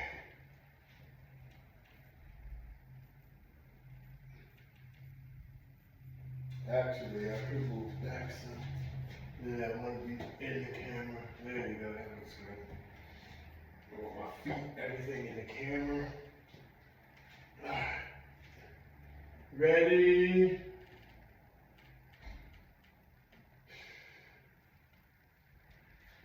Go.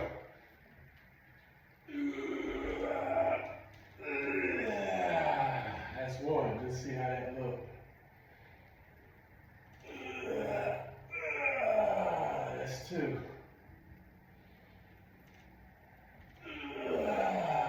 That's 3. It's important to bend the knee. That's 3, that's 4. I'm not getting a 90-degree angle, but I am bending the knee and I feel it. That's 5. Woo. That's 6. That's 7. That's 8. That's 9. That's 10. Okay.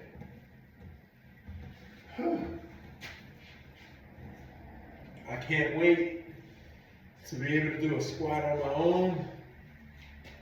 The ball is like really cheating. I hold it wrong arm and hold it this way, and you switch this way. Okay. So that was good. So I'm about to. So the missus asked me to walk Snoop.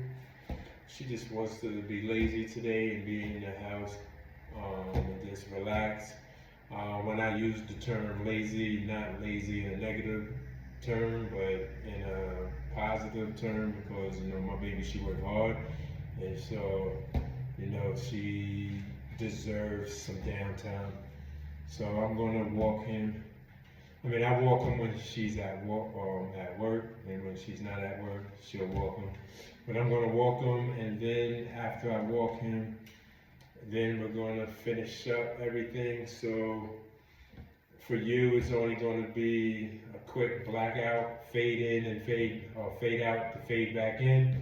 But for me, it's going to be about 15-20 minutes before I get back in real time. So I'll see you in a couple of seconds. Peace.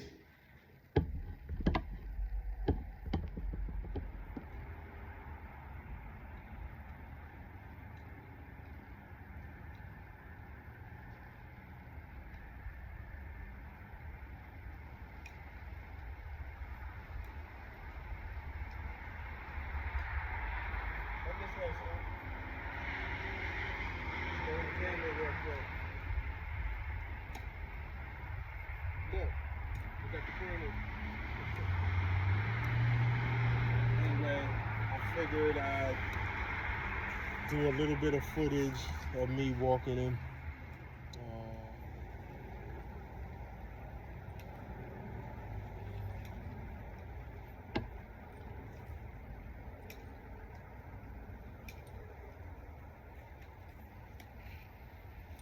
Yeah, show you a little quick glimpse of me walking Snoop. You know, got a little trails and little back little areas so he could do his ones and twos. Alright, see y'all in a bit. Yeah, I'm back again. We're still walking Snoop. Want to get just some scenery with this episode's content. Alright, so still waiting for him to poop. He ain't pooped yet.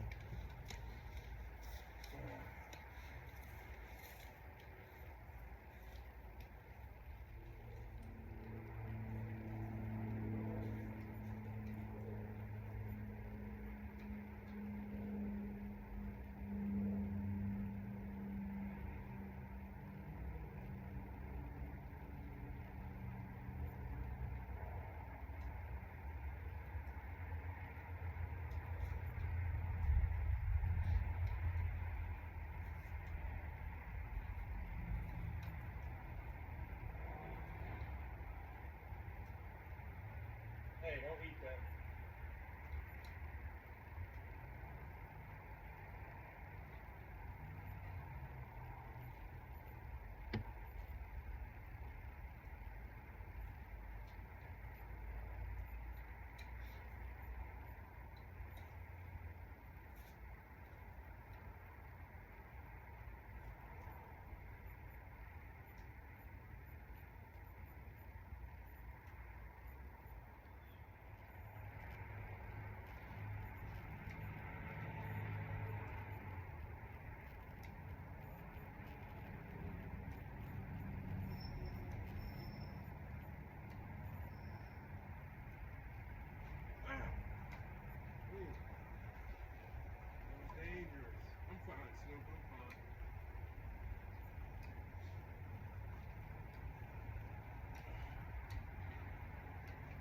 Snoop is about to try to catch him.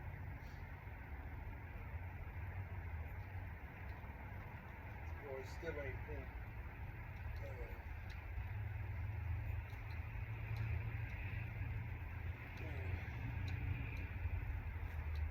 Coming down the hill. Okay. That's pretty good. I did well. I got my exercises in. So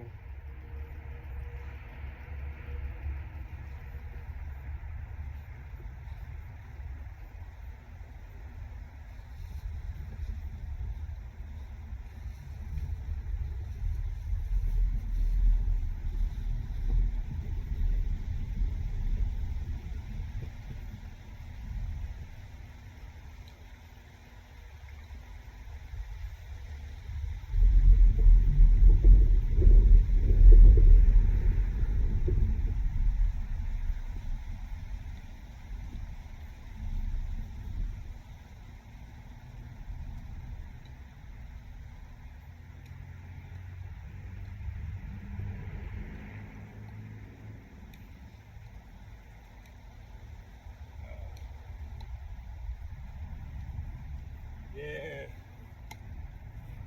he finally pooped. So in my community, we pick up the poop. So now we can go indoors. The complex I live in, we have it's pet friendly, and we have disposable areas where we could dispose of the dog's poops. Okay. Just so happened he pooped real close to. Here we go. Clean up after your dog. Alright, put that down. Gotta remember I am my own cameraman.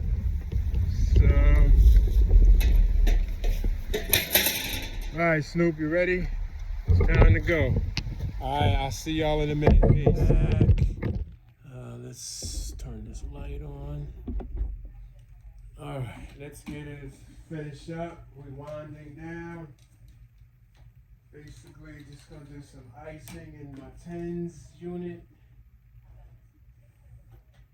And we're going to process the remaining of today. Ooh. Yeah, it took Snoop forever to poop, man. Of all days. I think probably because today is a warmer day than normal. We've had some cold days as of recent, and today really felt, or maybe it just felt warmer because I had on some long pants. Because I've been wearing shorts in the brutal cold, but hey, it's fine. That can go down there. All right. Yeah, so it took a little minute for Snoop to do what he needed to do, his ones and twos, but he completed his objective. So we're back, and now I'm about to finish and complete my objective by doing the tens unit and icing. Oh snap, the remote. Oh yeah, I got the remote. Turn the television on. Oh, I wonder who else played, because that game was trash. Alright, so I got all the equipment that I need. No, we're not watching that. Go here. Come on. Let's go. There we go.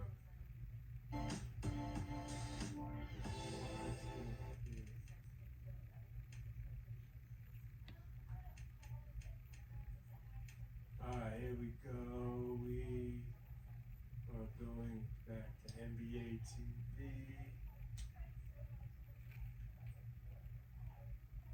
We're back out of there. Let's see who else played yesterday. Nah, that's not a good game. That's not a good game. Alright, let's go into the calendar. Go back yesterday.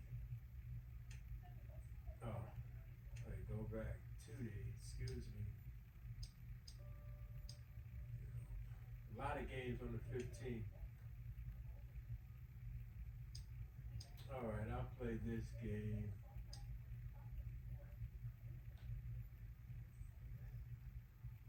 Watch full game. Yes.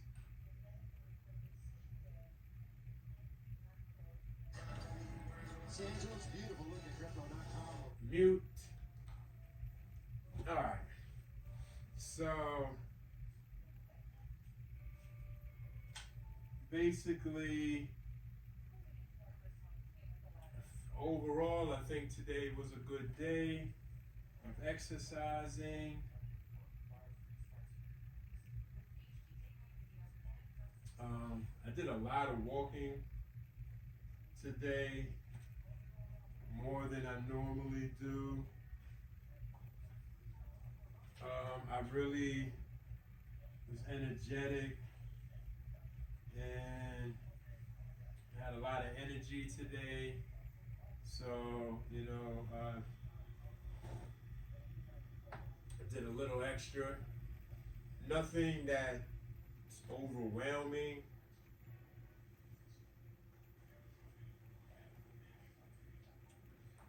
There are some sections that when I walk Snoop, it has little slight hills. I carefully placed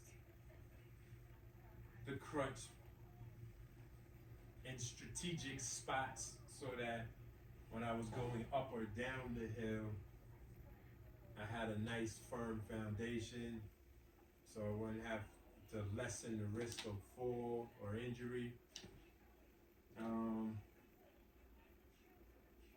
Outside of that, it was fun to get some fresh air and the nice weather. And now, just wanna relax. All right, so this goes here.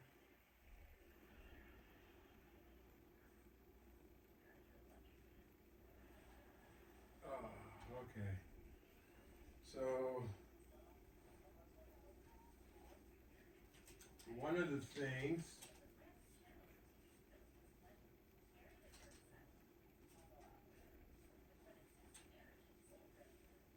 things about home physical therapy that I've learned, or that I'm learning as the days go by, is that even though I don't have to work until March, and I'm always in the house, except for when I go to physical therapy, or I get those days where I get to go out to the supermarket with my wife. I still, even though I do my exercises 2 times a day, on the days of not going to physical therapy, sometimes I just don't do like what I show. The content I show normally is my full routines. But sometimes this goes in here. But sometimes, like when I'm doing my second exercises, they usually do not last as long. So my exercises last well over an hour. And then my second time throughout the day, it could last about 20 minutes. And I think that that's good, I guess. Sometimes I question if I could do more, but I don't really want to OD as of yet. I feel like time and space will give me the opportunities to OD once I have clearance to like walk up and down steps. Like I walk up and down steps, but I don't use this leg.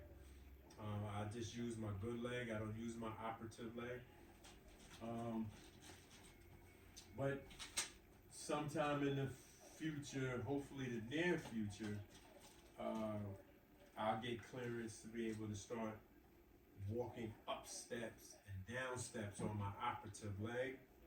I'm looking forward to whenever that day comes. It would be nice this Monday when I go to my second follow-up appointment. If my orthopedic told me I could start doing some strengthening and conditioning. I'm actually going to show him. I'm gonna make a quick video, like a 1-minute video, where I just show him like one or two sets of, or 1 or 2 reps of the exercises I've been doing since surgery. Just make a real quick, short 60-second or 90-second film so you can see what I've been doing at home. I'll do that. Most likely Sunday I'll do that. Woo, that's cold.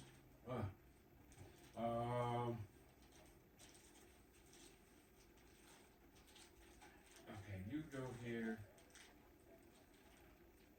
All right, there you go. There you go. Nice. And then you go there.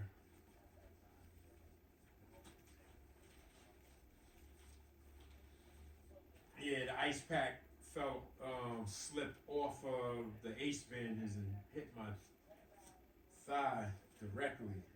I wasn't expecting it. That was cold.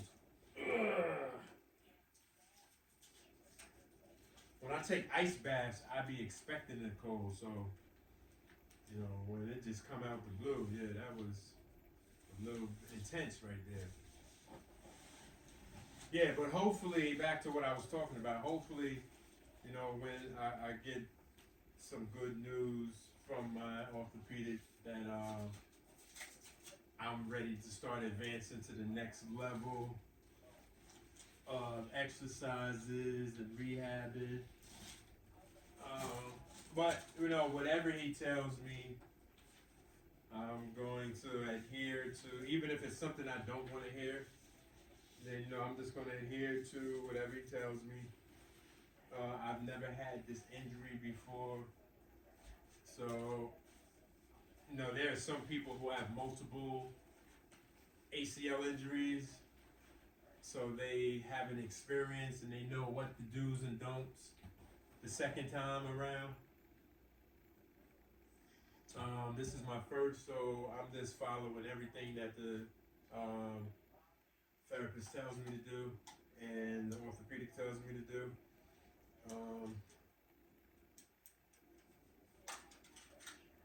I gotta put my battery in. Give me a second. There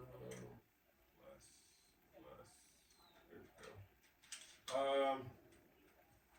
Yeah, hopefully I get the news I want to get, but you know, there's a process, and regardless of that process, I will comply. Compliance is futile. Right? I might have used the wrong word. So,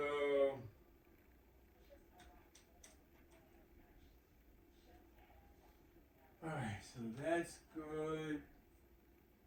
Oh, shoot. The cord. I hate when I do that. Alright, give me 1 second. My couch is so soft, I'll be sinking into it. Alright, I think this is the wire. Yes, it is. Ooh. I don't gotta do too much movement. Yeah, here we go. Ah, perfect. Oh, I thought I was gonna have to stand up. Ah. All right. Let's get this together.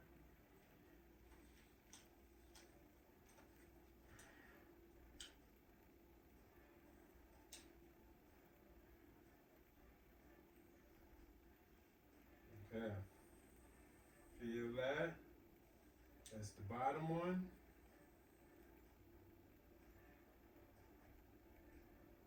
That's the top one. All right, so that's good. And the last thing is my favorite part. Plug it in. Boom. You gotta wait for it. Wait for it. Wait for it.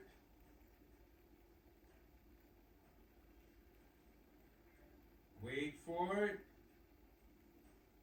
There it goes.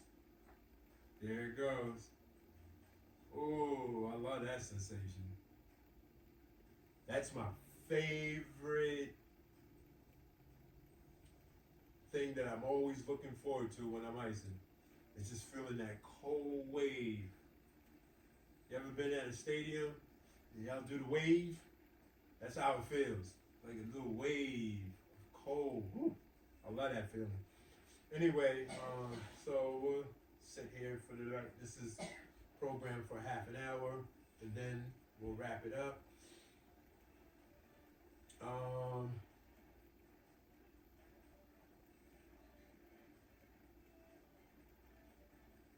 Okay, so, yeah, overall, I did a lot of walking today. I really wanted Snoop to go do what he needed to do. So the walk was a little longer than normal. I wanted to show some of the footage.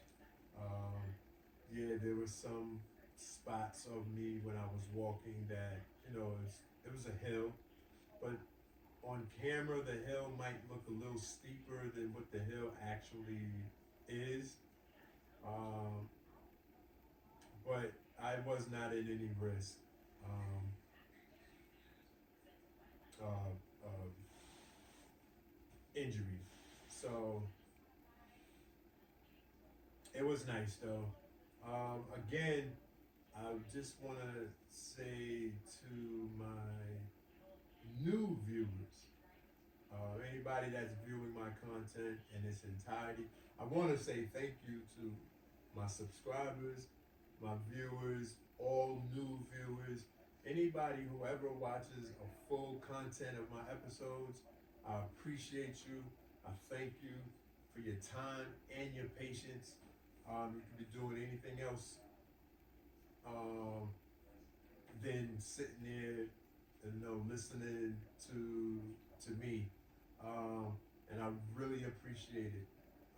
You don't know how much I really appreciate it, and what I would like to say is, if you know anybody um, that's about to have surgery and go for physical therapy for rehab, or if you know somebody who is already doing physical therapy and you know that they might be struggling or lacking motivation or whatever, they just need to be inspired, um, you know, give them my link. You know, tell them to come to at U-N-I-VERSELIFETV. Um, and explore my recovery journey with me. Hopefully, I can inspire someone, anyone, doesn't matter who. Uh, Again, my content, this You and I Verse Life TV, the content is simple. If I do as simplistic as possible, I do this content to help keep me in a positive attitude and optimist and and and to keep going, because the journey has its ups and its downs. It's a roller coaster, but I also do it because you know I I hope that sometime in the near future or the distant future, or somebody says, hey, check this guy out. And they check me out and they benefit from it. And they get motivated from my content. Or they get inspired from my content. We don't ever have to meet. I don't need to know who you are. Right? But if I've ever helped anybody to light a fire under their butt, to want to get healthier, to rehab, and to get stronger, to get faster, to be able just to be mobile, or whatever your journey is, then I did my job. I was in service to somebody, and this is another reason why I make this content is to be of service. Servitude, I really believe, is essential to life in general. As a person who used to take and think the world revolved around me, as I matured and got older and put myself in cleaner environments, healthier environments, I learned the importance of servitude. I learned the importance of giving back. And so, though I'm going through my journey, at the same time, I'm killing two birds with one stone, giving back. Oh, good run. I like that. That was a nice play. I'm giving back. And so, again, I appreciate anybody who follows my content, who subscribes to my channel. Thank you again. I could say thank you 100 million times. I really appreciate anybody who checks me out. Um, Again, home therapy is so important. Home therapy, I stress and tell people, oh, that's still hot. Home therapy is so important, man. Like I kid you not. You know, it can get easy. There was a day, I think it was episode 30, or it could have been episode 29. One of those, well, I don't remember which episode it was, where I didn't, and I admit it, I held myself accountable, and I didn't. It was the first time that I didn't do my whole routine. I just didn't feel up to doing it, and I held myself accountable though. But there are going to be days when you just don't want to do the home therapy, right? And if you ever get caught up where you feel like that, like just one of those days, don't do your whole routine, but at least do a portion of it. Rather do something than nothing, right? That's my motto. Because that happens, right? It happens, and you know what? It's going to happen in the future with me as well. As long as I do something every day to add to it. Um, yeah, it's very important. Excuse me. I want to drink my tea. Because now I got this chill. Yeah, I don't know why I gotta chill. Not a chill like I'm under the weather chill. Just gotta chill. It's probably because of the icing. Because I had my whole leg wrapped with ice, and I was just outside. I still got my hat on. Yeah, actually, let me take my hat off. I didn't even realize that I had my hat on still. Yeah. Oh, that's what I also wanted to read something else while I was sitting here. So, where's it at?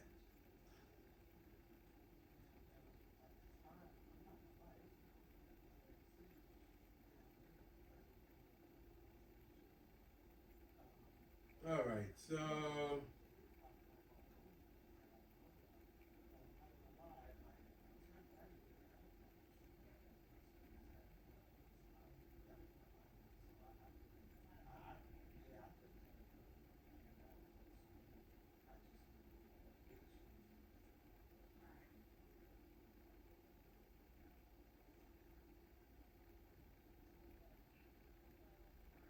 all right, so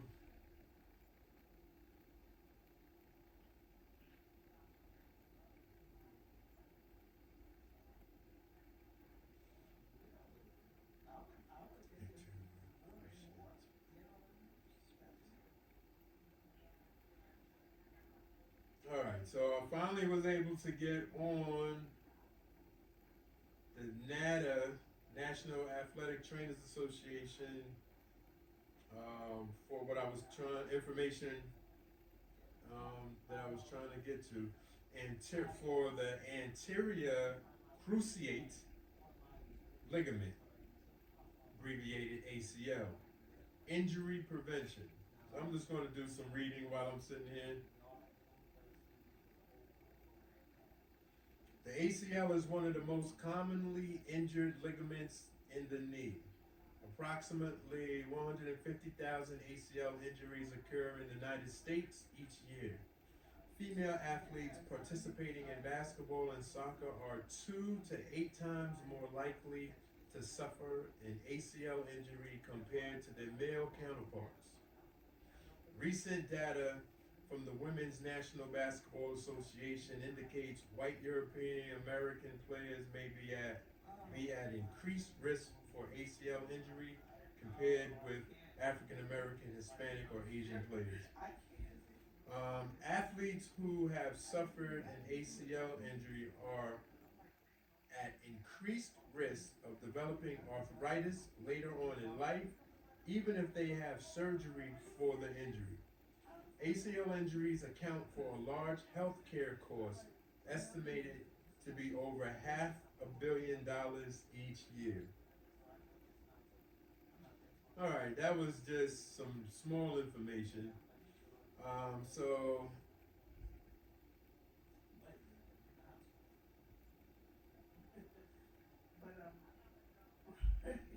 all right, so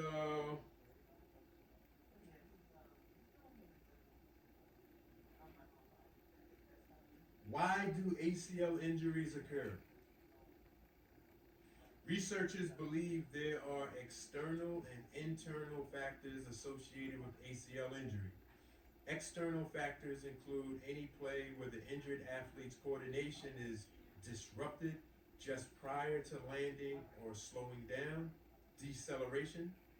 Examples of a disruption include being bumped by another player, landing in a pothole, or a ball deflection.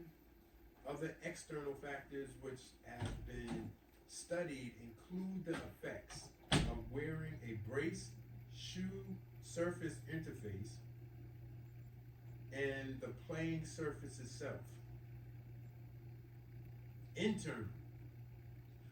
Internal factors include differences in the anatomy of men and women, increased hamstring flexibility, increased foot pronation, flat-footed, hormonal effects, and variations in the nerves and muscles which control the position of the knee.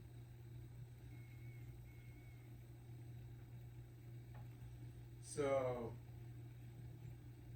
that's one of the reasons when he's talked about increased hamstring flexibility. That's one of the reasons why I'm always stretching, like prior to my actual injury.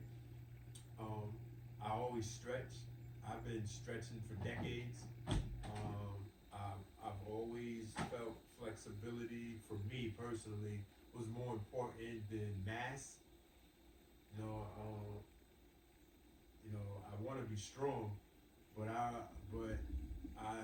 my focal point is being more flexible and agile.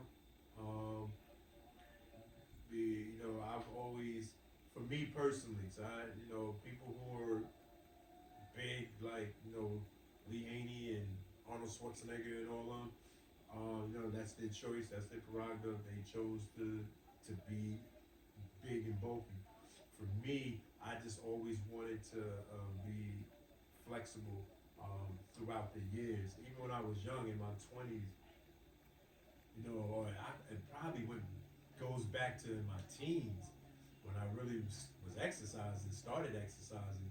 Um, when I see the elderly, when I was young, old people they move stiffly and I've always was like, I don't want to be like that when I get old. I am not afraid of dying, but I do have a fear that it's important to me that I grow old gracefully, right? Because and so like I've always had that, and I felt flexibility played a part in that. Being able to move. Now I don't move the same way I did 30 years ago. One, because I'm older, and two, because I was in a car accident that, I got structural damage, spinal injury, right? So I don't move the way I used to move. I'm not as fast as I used to be. I don't jump as high as I used to. But my limbs, my expenditures, I could do full, well, now I can't, but I could do full squats. I could do a squat on one leg.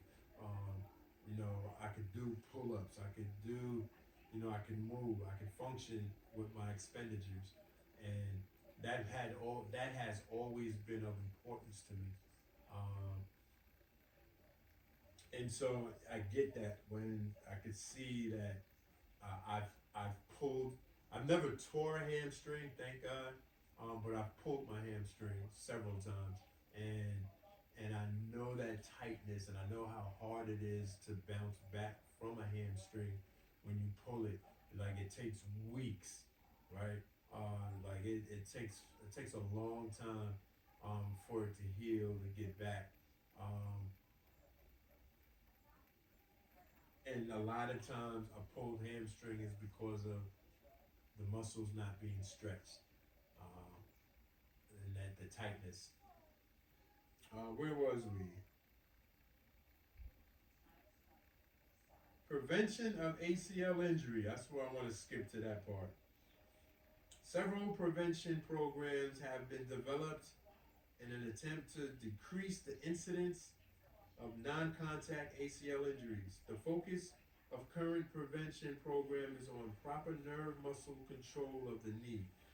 These programs focus on plyometrics, balance, and strengthening slash stability exercises. Plyometrics is a rapid, powerful movement which first lengthens a muscle's eccentric phase, then shortens it concentric phase. The length shortening cycle increases muscular power. An example would be an athlete jumping off a small box and immediately jumping back into the air after contact with the floor. I used to do those too. Balancing training commonly involves use of wobble or balance boards. On field balance exercises may include throwing a ball with a partner while balancing on one leg. I do that all the time. Actually, I have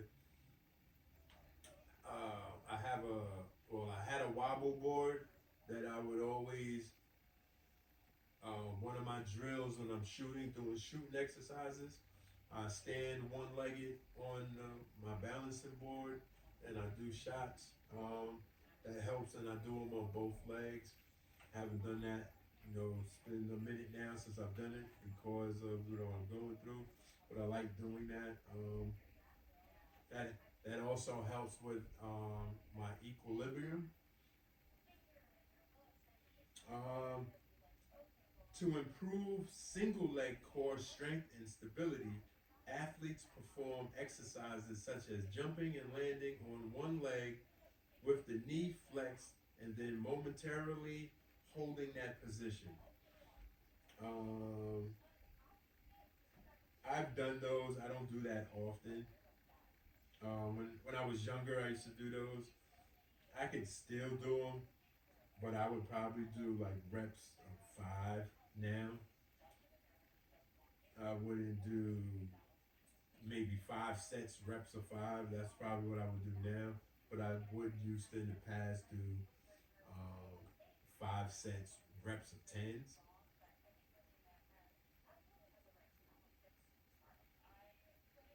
All right. So plyometric exercises. High intensity plyometrics may be key to reducing the number of ACL injuries. To be most successful, plyometric training should be performed more than once per week for a minimum of 6 weeks. Athletes are taught proper landing techniques which emphasize landing on the balls of their foot with the knees flexed and the chest over the knees. The athlete should receive feedback on proper knee position to prevent inward buckling, and that's what happened to me. First, I didn't land on 2 feet, I landed on one, and most likely, when I think of it, I don't think my chest was over my knee, and that's why my leg buckled, most likely. The athlete should receive feedback on proper knee position to prevent inward buckling.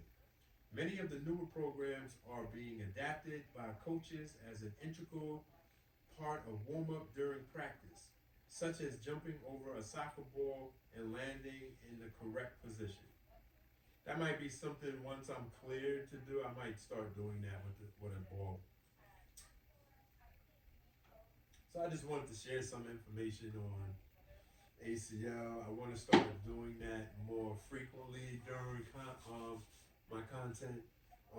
At some point, I had so far I've only had one guest appearance, but at some point in moving forward in the future, um, I have some office space available that I could use where hopefully I could start getting some guests more frequently so we could talk ACL and other sport injuries or any other injuries, and physical therapy, the importance of physical therapy, and people's their own experience, and just chime in on the state of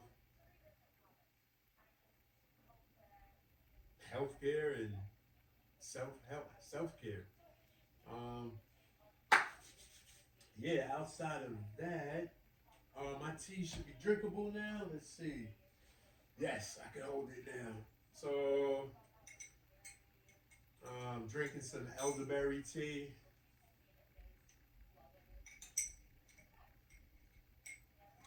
Since my dent, I don't really put anything in my teas. In the past, when I was younger, I would put sugar in my tea. I haven't used sugar in tea in close to 20 years. But I was using honey and lemon. If I'm ever under the weather, I use honey and lemon. Um, there's a market that I go to, and I like to get the honey that has the beeswax inside the honey. Um, but since I've been doing the Daniel fast, I haven't been putting anything, just the tea and a spoon, the tea bag and a spoon. Um, and actually, it's not that bad. Actually, I think I kind of like it better just drinking the tea without honey. Not to say that I won't use honey again in the future, but I've really been enjoying my tea these last 4 weeks. Um, really getting the flavor of the different various herbal teas that I've been drinking. And this one, this elderberry, this is the first time I've had elderberry without honey in it or lemon. And it really has a nice, pleasant taste to it. Hey, what are you doing, Snoop? Come here. You ain't been here, yeah, your mother here, and you just been ignoring me all day. Come here. Come here. Yeah, you've been ignoring me all day. Why you got your tail down? What you did? You did something? What you do? You been good? You been good?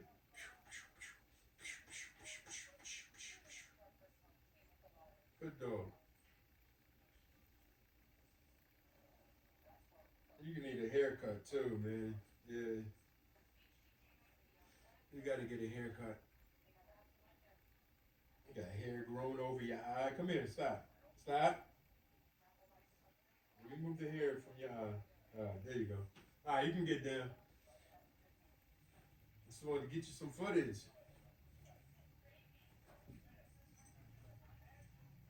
Um, we're about to wind this down. I think.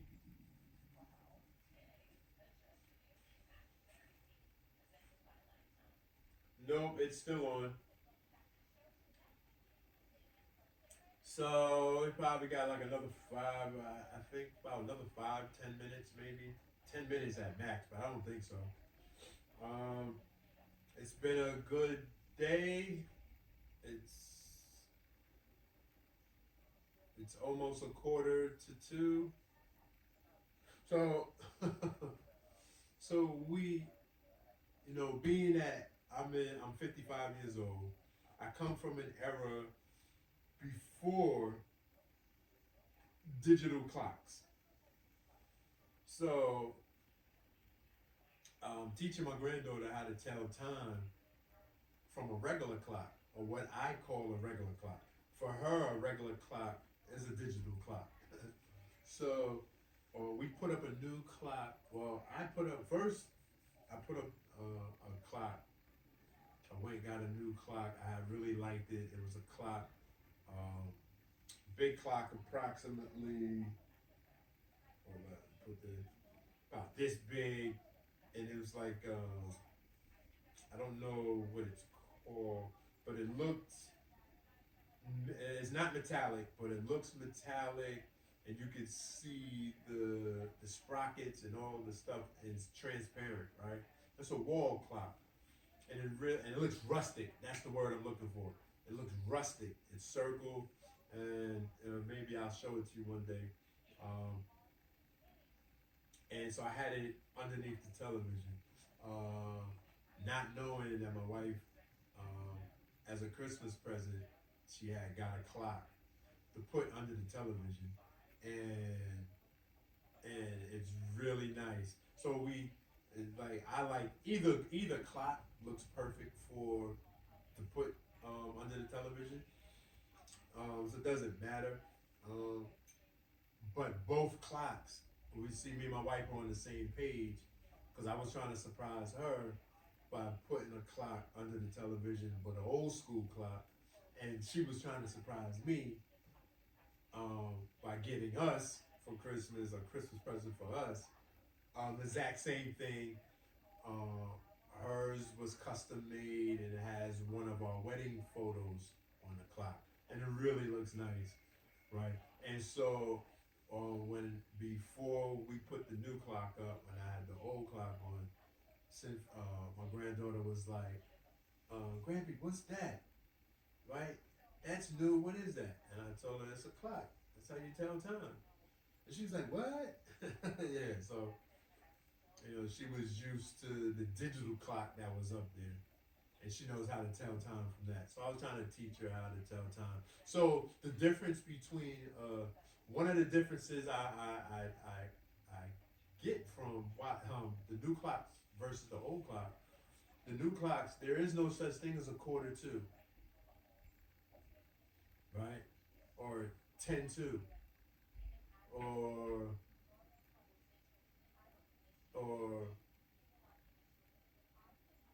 so 10 to 2,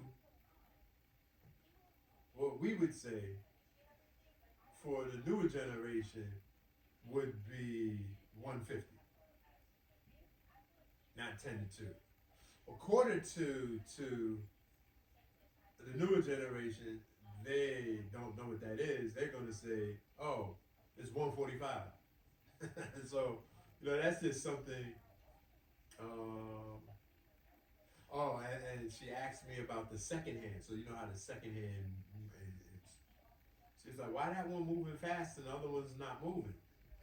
So I had to explain to her the difference between the second hand, the minute hand, and the hour hand. Which in digital clocks, you don't have none of that. You just have numbers, and that's it. So it's kind of refreshing for me and for my wife to just have some old school clocks that are tasteful. They really look nice. And yeah, just wanted to speak about that. And guess what? The light is off, the timing is over, and we are about to wrap this up.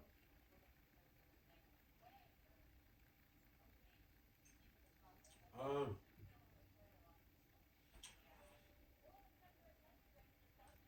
that was lazy. Alright, so I would like to say to my subscribers again, thank you for your time and patience going through my ACL journey with me. Thank you to my viewers. Also, thank you to my new viewers, first time viewers. Thank you. I appreciate you all for your time and patience.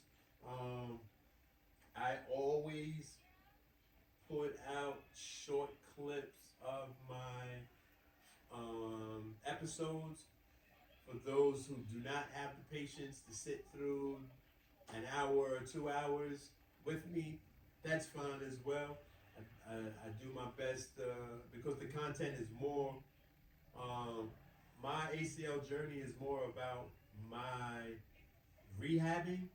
So I really so there are some people who just want to be motivated, see me doing the rehab, right? And so I make sure I give clips of the rehab along with the short clips of the rehab along with the full episodes. So for those who don't have the patience to sit through a whole entire episode, you can see my clips. I am motivated. I am optimistic. I am hopeful. Right. Um,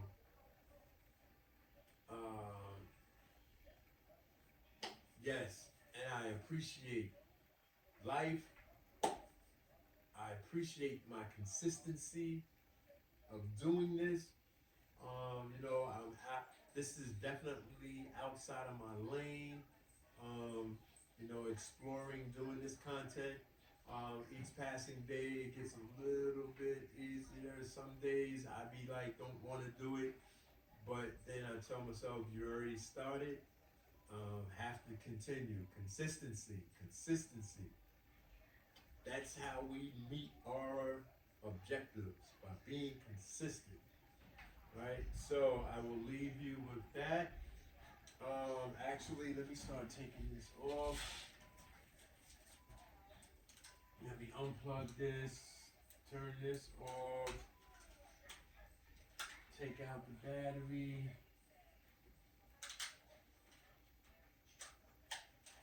Put that in.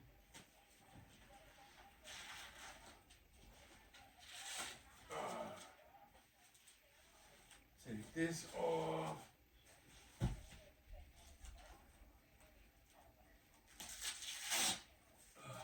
Take the ice packs out. They still cold too. Roll this up. Okay, that's done. Turn the machine off. Boom.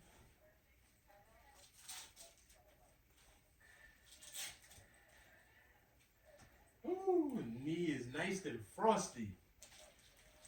Yeah, my knee is nice and frosty. Nice and cold.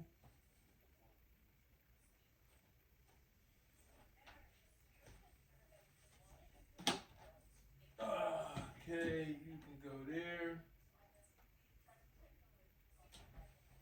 So, again, I thank you for joining. I know this is probably the third or fourth time I've said that. But again, I thank you for joining. And again, I'm going to repeat myself to my new viewers. I am not a licensed professional, so please do not do any of the exercises that I am doing. My content is only to inspire and help motivate those who might be struggling with doing their own physical therapy, right? Please remember that it is essential that you go to your own physical therapist, your physician or other specialist, and follow their recommendations. With that,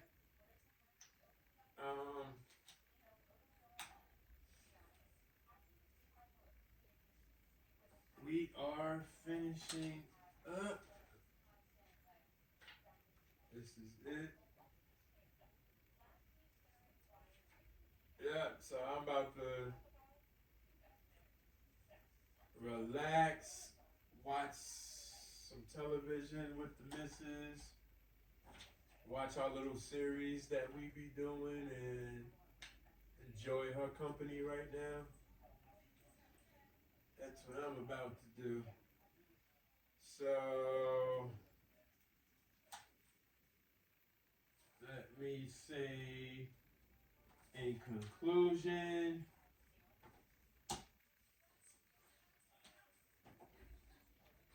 peace and blessings to you all. And I will see y'all tomorrow. Peace. Ah. Oh. Ooh.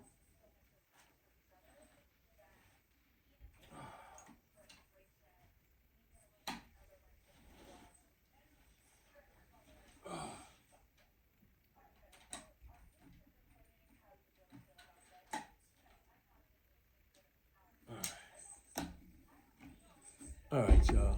Peace.